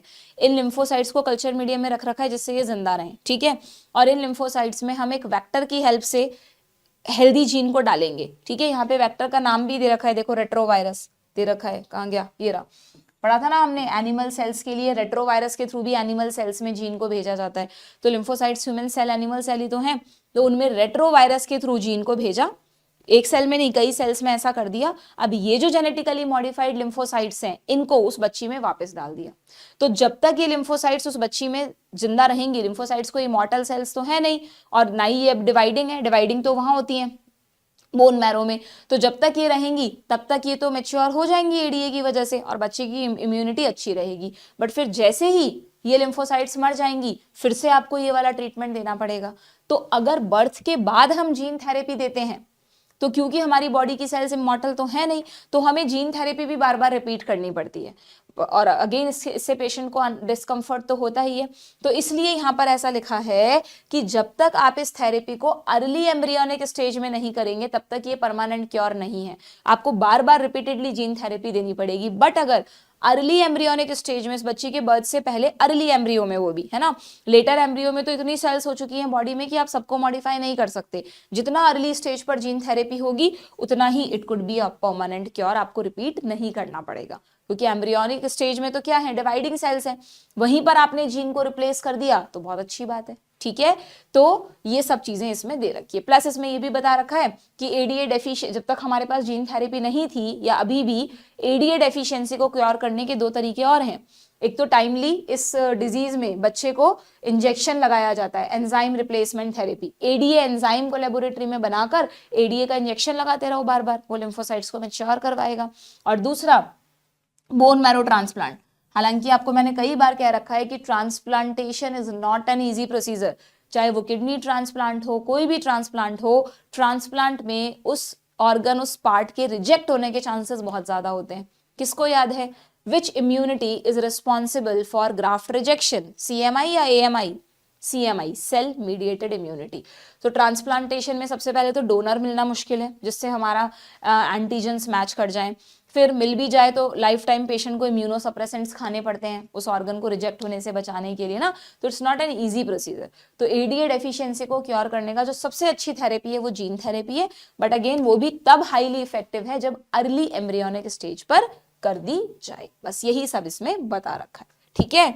अगर तुम देखोगे ना तो एक तरह से मैं ये जो रिवीजन तुम्हें करा रही हूँ क्वेश्चन में, it is like a one shot. सब बोलते रहते हैं आजकल, पता नहीं क्यों, मैं रोज देख रही हूँ कमेंट्स आ रहे हैं बच्चों के, मैम वन शॉट स्टार्ट करो, वन शॉट स्टार्ट करो, बट ये मुझे कहीं से भी समझ नहीं आ रहा कि ये वन शॉट ही तो है, बल्कि कितना अच्छा वन शॉट है जिसमें तुम्हें थ्योरी नहीं पढ़नी पड़ रही। मैं तुम्हें क्वेश्चन बताती हूँ, क्वेश्चन के साथ उस टॉपिक पे ले जाके वहीं पर उसको ब्रीफ कर देती हूँ। अब थोड़ी बहुत तो तुम पहले से पढ़ के आओ, तब तुम्हें काम चलेगा। यहाँ पे बिल्कुल डिपेंडेंट हो के आओगे कि हमें मैम ए टू जी सब कुछ पढ़ा दें यहाँ पर, तो उससे कुछ फायदा नहीं होने वाला बच्चों को, तुम सिर्फ दिल की तसल्ली के लिए करोगे, ठीक है। हाँ, आई एम प्लानिंग कि कुछ इस सीरीज के खत्म होते हैं, इसमें हमारी इकोलॉजी और रह गई है, मैं कुछ रिवीजन कराने के लिए तुम्हें कुछ अच्छा सा ऐसा स्टार्ट करूँ यूट्यूब पे जिससे तुम्हें रियली में फायदा हो, उसके लिए मैं कुछ सोच रही हूँ, देखती हूँ जो सबसे अच्छा मेथड हुआ that I will bring out, ठीक है। चलिए, सो ये पूछा है, अरेंज करना है आपको स्टेप्स को, तो बताओ भाई कैसे करोगे। लिम्फोसाइट्स को पेशेंट से निकालो, फिर उनको कल्चर मीडियम में ट्रांसफर करो, फिर उन लिम्फोसाइट्स को जेनेटिकली मॉडिफाई करो विद नॉर्मल जीन, और फिर modified cells are return to the patient's blood. Simple, इसमें है क्या, second first third fourth, second first third fourth, option B. अगर तुमने ध्यान दिया हो तो इस टॉपिक में एक cDNA वर्ड आया है। What is cDNA? Complementary DNA. अगर आपको ध्यान हो तो जो रेट्रोवायरस होते हैं वो तो आरएनए वायरस है ना बच्चों, तो रेट्रोवायरस आरएनए वायरस हैं, तो आरएनए से जब डीएनए बनता है इनमें रिवर्स ट्रांसक्रिप्शन के थ्रू, तो उस जब भी, मतलब मैं आपको कह रही हूँ, जब हमने सेंट्रल डॉगमा पढ़ा था तो हमने कहा था डीएनए से आरएनए बनता है जिसको हम ट्रांसक्रिप्शन कहते हैं, बट अगर कोई रेट्रोवायरस है तो वो आरएनए से डीएनए बनाएगा जिसको हम रिवर्स ट्रांसक्रिप्शन कहते हैं। तो जब आरएनए से डीएनए बनता है ना बच्चों रिवर्स ट्रांसक्रिप्शन के थ्रू, तो ऐसे डीएनए को कॉम्प्लीमेंट्री डीएनए कहा जाता है, cDNA। क्योंकि यहाँ पर रेट्रोवायरस यूज हो रहा है तो यहाँ पर रिवर्स ट्रांसक्रिप्शन भी यूज होता है। कैसे होता है वो लेक्चर में पढ़ा रखा है, ठीक। चलो नेक्स्ट आते हैं। During gene therapy which factor is use to introduce functional ADA cDNA into lymphocytes. तो अब जिसने पढ़ रखा है वही इसको कर पाएगा, वरना जैसे ही आप देखोगे यार वेक्टर पूछा है प्लाज्मिड करके आ जाओगे, क्योंकि ज्यादातर बच्चों को ये ध्यान रहता है कि वेक्टर मतलब प्लाज्मिड, ऐसा नहीं है, ये सब वेक्टर्स के नाम है जो यहाँ दिए हैं, ठीक है, clear. Next question, identify the curative method use to treat ADA deficiency. देखते हैं भाई, gene therapy yes, complete blood transfusion, actually ना ये भी बच्चों होता तो है कंप्लीट ब्लड ट्रांसफ्यूजन, लेकिन बहुत मुश्किल होता है ब्लड को पूरा का पूरा कंप्लीटली पूरा ब्लड निकाल के नया ब्लड चढ़ाना, है ना। एडीए, एक बार रुको इसको पे जरा क्वेश्चन मार्क लगाओ तो। बोन मैरो ट्रांसप्लांटेशन, यस ये भी है, और एंजाइम रिप्लेसमेंट थेरेपी, यस। ऐसी एक लाइन एनसीईआरटी में लिखी है, एक बार देखने तो जरा मुझे। क्यूरेटिव मेथड, देखो कुछ लिखा है एनसीईआरटी में, मैंने पढ़ा था, एक लाइन मुझे याद आ रही, हाँ यहाँ पे देखो कुछ लिखा है, क्या लिखा है कि in some children ADA deficiency can be cured by bone marrow, in others it can be treated by enzyme replacement, in which functional ADA is given to the patient by injection, but the problem with both of these approach that they are not completely curative। अच्छा ये लिखा है यहाँ पर कि अगर हम ये दोनों मेथड यूज करते हैं तो दोनों में ही कंप्लीट क्योर पॉसिबल नहीं है। कंप्लीट क्योर सिर्फ किस में पॉसिबल है, इस बोन मैरो में भी, इसलिए शायद उन्होंने ऐसा कहा है, वैसे थोड़ी सी मुझे कॉन्ट्राडिक्टरी लाइन लग रही है, बट शायद बोन मैरो को इन्होंने इसलिए इसमें रखा है क्योंकि बोन मैरो के बाद भी ना वही पेशेंट को लाइफ टाइम तक इम्यूनोसप्रेसेंट्स वगैरह लेने पड़ते हैं। मतलब कंप्लीट क्योर का मतलब ये हुआ कि now patient is leading a normal life, और वो सिर्फ जीन थेरेपी में पॉसिबल है, इसलिए इन्होंने ऐसा लिखा है ना। तो क्वेश्चन में कंप्लीट क्योरेटिव पूछा है क्या, आइडेंटिफाई क्योरेटिव मेथड्स पूछा है, कंप्लीट क्योरेटिव जैसा तो कुछ कहा नहीं है, तो फिर ठीक है, तो फिर तो हम ए बी एंड डी तीनों को यूज कर सकते हैं, ए बी एंड डी, ये रहा, ठीक है। इसका मतलब इन्होंने कंप्लीट ब्लड ट्रांसफ्यूजन को नहीं लिया, है ना। कंप्लीट ब्लड ट्रांसफ्यूजन करते तो हैं बट कुछ दूसरे केसेस में करते हैं, एडीए डेफिशिएंसी में उसका कोई खास यूज नहीं होगा, ठीक है, नहीं दिया तो फिर नहीं होगा। ओके चलिए आगे बढ़ते हैं, नेक्स्ट क्वेश्चन पर आते हैं। वैसे भी आउट ऑफ एनसीईआरटी तुमसे कुछ नहीं पूछा जाएगा, सो डोंट वरी, ठीक है। कुछ क्वेश्चंस ऐसे फ्रेम हो जाते हैं जिसमें कंफ्यूजन हो जाता है, बट आप ऐसे क्वेश्चंस को पढ़ के ऊपर ऊपर से देखकर छोड़ सकते हो। Next, in case of Covid positive patient, अच्छा अब आ गए हम नेक्स्ट मेडिकल एप्लीकेशंस में डायग्नोस्टिक मेथड्स पर। अभी आपको पता है ना कोविड के टाइम पर आरटीपीसीआर, सबको पता होगा आरटीपीसीआर, तो आपने कभी लॉजिक लगाया है वो आरटीपीसीआर क्या है। आरटी में, आरटी तो रिवर्स ट्रांसक्रिप्शन है, क्योंकि कोविड वायरस आरएनए वायरस है तो हमें पहले उसके आरएनए को डीएनए में बदलना पड़ता है रिवर्स ट्रांसक्रिप्शन के थ्रू। और पीसीआर क्या, वही आपका polymerase chain reaction. Polymerase chain, भाई जैसे हम बोलते हैं ना कि कोविड में हम अर्ली डायग्नोसिस नहीं कर पाते, तो थोड़ा सा भी सैंपल अगर हमारे पास पेशेंट का है, नेजल स्वैब लेते हैं और उस सैंपल में अगर बहुत कम वायरस भी हैं तो आरटीपीसीआर क्या करेगा, जो भी सेल्स हैं, मतलब जो भी वायरस हैं, वायरस को सेल तो नहीं बोल सकती मैं, जो भी वायरस है उनके जेनेटिक मटेरियल को, आरएनए को पहले डीएनए में बदलेगा, फिर डीएनए को पीसीआर एम्पलीफाई करेगा और तुरंत पता चल जाएगा कि कोविड उसमें है या नहीं है, ठीक है। तो इसलिए इस तरह के और भी कई मेथड्स हमें बायोटेक ने दिए हैं जहां पर हम बहुत अर्ली स्टेज में डिजीज को डायग्नोस कर सकते हैं। तो वही चीज तुमसे यहाँ पर पूछी है कि कोविड पॉजिटिव पेशेंट में presence of corona virus is suspected only when the pathogen has produce symptoms. हम चाहते थे कोविड में कि बिना सिम्टम के ही पता चल जाए और हम उस पेशेंट को आइसोलेट कर दें जिससे उससे वो बीमारी दूसरों को ना फैले, यही होता था ना। सो but when the symptom of disease have not appeared, the coronavirus in the body can be detected by, बिना सिम्टम आए हम, इसलिए तो सारे पेशेंट्स की स्क्रीनिंग शुरू की गई थी, याद है आपको, रैंडम सैम्पलिंग की, सबके सैंपल्स लेते जाओ और देखते जाओ किस किस में कोविड है, जहां पर भी कोविड है तुरंत उसको कह दो कि भाई तुम कुछ समय के लिए आइसोलेट हो जाओ जिससे वो बीमारी दूसरों को ना फैले। तो किस टेस्ट के थ्रू हमने ये सब करवाया बच्चों, आरटीपीसीआर, सीधा सीधा आप ऑप्शन सी। विडाल कहाँ पढ़ते हैं हम, याद है कि भूल गए, टाइफॉइड में, है ना, टाइफॉइड को डायग्नोस करने के लिए विडाल टेस्ट। एलिजा कहाँ पढ़ते हैं, एलिजा एड्स के लिए यूज होती है, नॉट ओनली एड्स, और भी कुछ होते हैं जिनमें एलिजा को यूज किया जाता है, बट आप तो मेनली एड्स के लिए याद रख लो, ठीक है। और ये एक दे रखा है रिकॉम्बिनेंट डीएनए, ठीक है, सब पढ़ रखा है हमने। Next, which technique serve the purpose of early diagnosis, तो अर्ली डायग्नोसिस के लिए आरडीएनए है, एलिजा है, पीसीआर है, बट ऑब्वियस ये नहीं है। जो हमारे कन्वेंशनल मेथड्स होते हैं ना, ब्लड टेस्ट करते हैं या यूरिन टेस्ट करते हैं, इनको बोलते हैं कन्वेंशनल मेथड्स। इनसे किसी भी बीमारी का पता तब चलता है जब वो पैथोजन काफी मल्टीप्लाई हो चुका हो बॉडी में, है ना। आप कोई ऐसी डिजीज है जिसका लेटर स्टेज पे क्योर नहीं है, अर्ली स्टेज पे पता चल जाता तो अच्छा था, तो फिर इसीलिए आजकल इस तरह के नए डायग्नोस्टिक मेथड्स यूज किए जा रहे हैं। ये भी होते हैं कन्वेंशनल वाले, तो होते ही होते हैं, ब्लड टेस्ट, यूरिन टेस्ट, ठीक है। इसमें किसी को कंफ्यूजन तो नहीं है ना, सीरम याद है ना, ब्लड से ही बनता है सीरम। जब भी हम किसी पेशेंट का ब्लड सैंपल लेते हैं तो एक्चुअली में उस ब्लड से पहले सीरम को अलग कर लिया जाता है। ब्लड में से plasma minus clotting factors is equal to serum, cells अलग कर देते हैं, प्लाज्मा में से क्लॉटिंग फैक्टर अलग कर देते हैं जिससे क्लॉट ना हो वो, अब जो बचता है वो सीरम, उस सीरम पर टेस्ट करते हैं, तो इसलिए उसको सीरम टेस्ट भी कह देते हैं। ठीक है, क्लियर। देन तो यहाँ पर आंसर क्या करना है हमें, अर्ली डायग्नोसिस के मेथड्स बताने हैं, ये रहा। और अगर पूछता कन्वेंशनल डायग्नोसिस के मेथड बताओ तो डी ओनली हो जाता। ठीक है, चलिए मैच द कॉलम फिर से देख लो भाई। जीन थेरेपी को किसमें करा हमने, जीन थेरेपी कहाँ गया, ये रहा, नहीं जीन थेरेपी ये रहा, delivering a normal gene to compensate the non functional gene. Serum test क्या है, कन्वेंशनल मेथड है, ब्लड टेस्ट। प्रोब क्या है, प्रोब आपको कई बार पढ़ा चुकी हूं मैं। प्रोब एक तरह का आप यूं समझ लो, एक न्यूक्लियोटाइड्स की चेन होती है, सिंगल स्ट्रैंडेड होती है, चाहे वो डीएनए प्रोब हो चाहे आरएनए प्रोब हो, सिंगल स्ट्रैंडेड होता है। और प्रोब को बनाते वक्त कुछ मॉलिक्यूल्स को रेडियो एक्टिव कर दिया जाता है जिससे हम उसे पहचान सके कि वो मॉलिक्यूल कहाँ है ना। वहां पढ़ते हैं ना हम डीएनए फिंगरप्रिंटिंग में प्रोब पढ़ा था हमने, बायोटेक्नोलॉजी में यहाँ पर पढ़ते हैं हम, तो बस simply this is probe. And what is ELISA? ELISA is a method of molecular diagnosis. What is molecular diagnosis? जितने भी अर्ली डायग्नोस्टिक मेथड्स हैं वो कोई ना कोई मॉलिक्यूल को आइडेंटिफाई कर रहे हैं। जैसे कि एलिजा में एंटीजन एंटीबॉडी बेस्ड है, पीसीआर में न्यूक्लिक एसिड को आइडेंटिफाई कर रहे हैं, इसलिए इन मेथड्स को मॉलिक्यूलर डायग्नोस्टिक मेथड्स कहते हैं।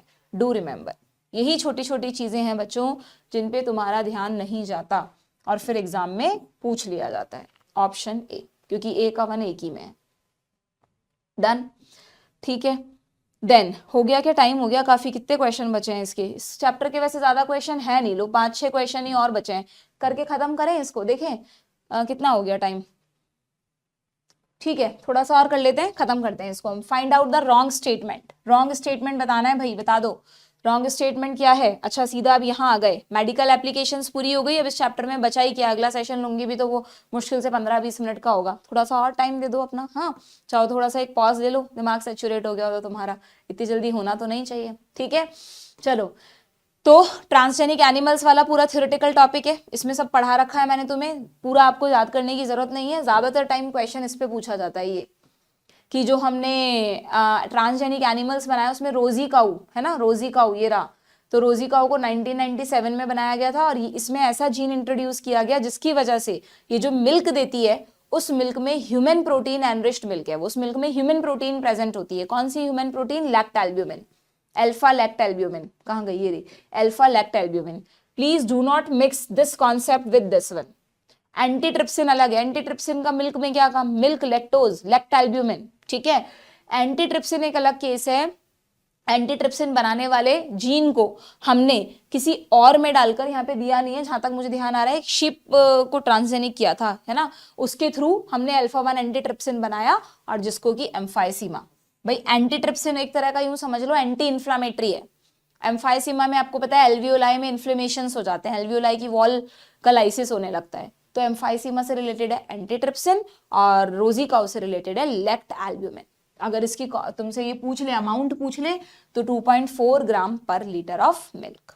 ठीक है क्लियर, यही मेन क्वेश्चन आता है, बाकी पढ़ना सब कुछ है, वी नेवर नो क्या पूछ ले एनसीईआरटी से, पर जो इंपॉर्टेंट है वो बता दिया मैंने तुम्हें। सो रॉन्ग स्टेटमेंट बताना है, human protein used to treat emphysema is antitrypsin, yes. Human insulin is being commercially produced from a transgenic species of Agrobacterium. E. coli से मिला था हमें human insulin. Rosie, the first transgenic cow, produced human protein-rich milk. Yes. And PKU and cystic fibrosis के treatment के लिए हमें जिनकी जरूरत होती है उन्हें भी हम ट्रांसजेनिक प्रोडक्ट से ऑब्टेन करते हैं, ऐसा लिखा है एनसीईआरटी में। तो रॉन्ग स्टेटमेंट हो गया ऑप्शन बी। ठीक है done. Transgenic animals are produce, transgenic animals क्यों प्रोड्यूस किए गए बच्चों, नॉर्मल फिजियोलॉजी स्टडी करने के लिए, डिजीजेस को स्टडी करने के लिए। अच्छा इसमें भी एक चीज ध्यान रखना, प्लीज डिजीजेस के नाम पढ़ जाना कि अब तक हमारे पास कौन कौन से ट्रांसजेनिक मॉडल्स हैं, कौन कौन सी ह्यूमन डिजीज हम स्टडी कर चुके हैं।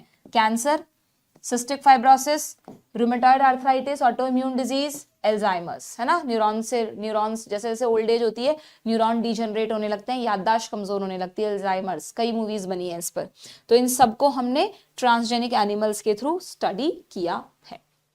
To obtain useful biological products, to test the vaccine safety, chemical safety, सब सही है, ऑल ऑफ द अबव। ये रहा, ठीक है, डन। कुछ है नहीं अब इस चैप्टर में, हो गया ये कंप्लीट। जो समझने वाली चीजें थी वो सब बता दी मैंने तुम्हें। Transgenic animals are more sensitive to the toxic substance than non transgenic. एक बार मुझसे एक बच्चे ने पूछा भी था कि मैम हम डायरेक्टली भी तो एनिमल्स पर एक्सपेरिमेंट्स कर सकते हैं, हमने ट्रांसजेनिक एनिमल्स को क्यों चूज किया? क्योंकि बच्चों हम जब भी किसी वैक्सीन या किसी ड्रग, किसी टॉक्सिन की स्टडी करते हैं तो हम चाहते हैं कि वो वैक्सीन या वो दवाई मोस्ट सेंसिटिव ह्यूमन में भी कोई रिएक्शन क्रिएट ना कर दे।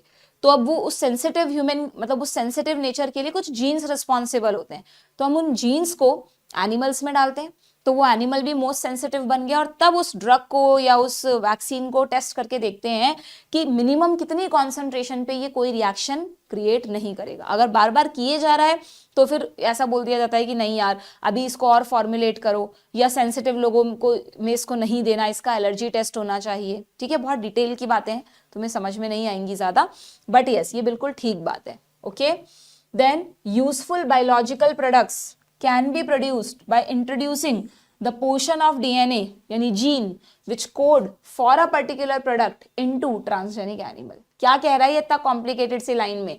ये कह रहा है कि जो हम यूजफुल प्रोडक्ट्स अगर हमें चाहिए, जो अभी हमने पढ़े लैक्टैल्ब्यूमिन, अल्फा-1 एंटीट्रिप्सिन, तो उनको हम कैसे प्रोड्यूस करते हैं? By introducing the gene which code for that product into transgenic animal. ठीक है, कि आप उस जीन को निकालते हो और एक ट्रांसजेनिक एनिमल में डालते हो और फिर उन ट्रांसजेनिक एनिमल से वो बायोलॉजिकल प्रोडक्ट ऑब्टेन करते हो। ठीक, सो दोनों ही सही है, दोनों को एक दूसरे से कोई रिलेशन नहीं है, both are correct, option D. Next, today transgenic models आ गया, exist for many human disease, cancer के लिए है, आरए के लिए है, सबके लिए, ऑल ऑफ दिस। ठीक है, चारों नाम एनसीईआरटी में दिए हैं, डोंट वरी, जो एनसीईआरटी में दिया है वही तुमसे पूछा जाएगा।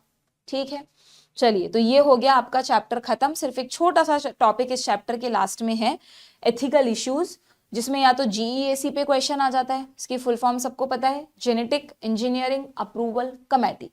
जितने भी जेनेटिक इंजीनियरिंग के एक्सपेरिमेंट्स हैं उनको अप्रूव करने के लिए इंडिया में जो ऑर्गेनाइजेशन है उसका नाम है जीईएसी।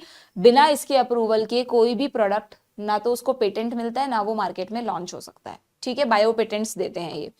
फिर यहाँ पे एक बायो पायरेसी का केस बता रखा है, जैसे तो मूवीज में सुनते हो ना, पायरेटेड डीवीडीज या पायरेट मूवी का को पायरेसी हो गई मूवी की, तो मतलब धोखाधड़ी। पायरेसी वर्ड का सिंपली मतलब है धोखाधड़ी, कि जिस भी टीम ने उस मूवी को बनाया उसकी बिना परमिशन के आपने उस मूवी की रील्स को या किसी भी ऐसे प्लेटफॉर्म्स पे मूवी लॉन्च कर दी जहां पर उसकी परमिशन नहीं थी, जहां पर उसको उसका पेमेंट नहीं मिलेगा। दिस इज वेरी रॉन्ग, है ना। तो वही बायो पायरेसी है कि अगर किसी कंट्री या किसी पर्टिकुलर जगह का कोई प्रोडक्ट है और जो मल्टीनेशनल कंपनीज हैं, जो बड़े बड़े डेवलप्ड कंट्रीज हैं, वो क्या करें, उस प्रोडक्ट को चुपचाप उस प्रोडक्ट को बनाने का तरीका सीख लें या उस प्रोडक्ट को चुपचाप ले लें और अपने नाम से लॉन्च कर दें और ये पेटेंट करवा दें कि यार अब तो हम ही इसके मालिक हैं, किसी को भी खरीदना है तो हमसे खरीदेगा। तो ये तो गलत बात हुई ना। तो बस इसी को कहते हैं बायो पायरेसी, और ऐसे बहुत सारे केसेस सामने आए हैं बच्चों जिसमें बायो पायरेसी की वजह से डेवलपिंग कंट्रीज को लॉस हुआ है और डेवलप्ड कंट्रीज ने फायदा उठाया। तो इसीलिए ये जीईएसी वगैरह बनाए गए। ठीक है, तो देखते हैं इस पे क्या क्वेश्चन है।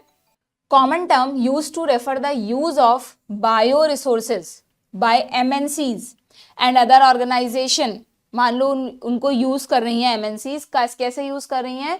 Without proper authorisation and compensatory payment. भाई दो तरीके हैं, अगर आपको किसी का प्रोडक्ट यूज करना है तो या तो आप उससे परमिशन लो या तो आप उसे कंपनसेटरी पेमेंट दो, तब तो वो पायरेसी नहीं है। बट अगर बिना इसके आप कर रहे हो तो सीधा सीधा it is called bio piracy.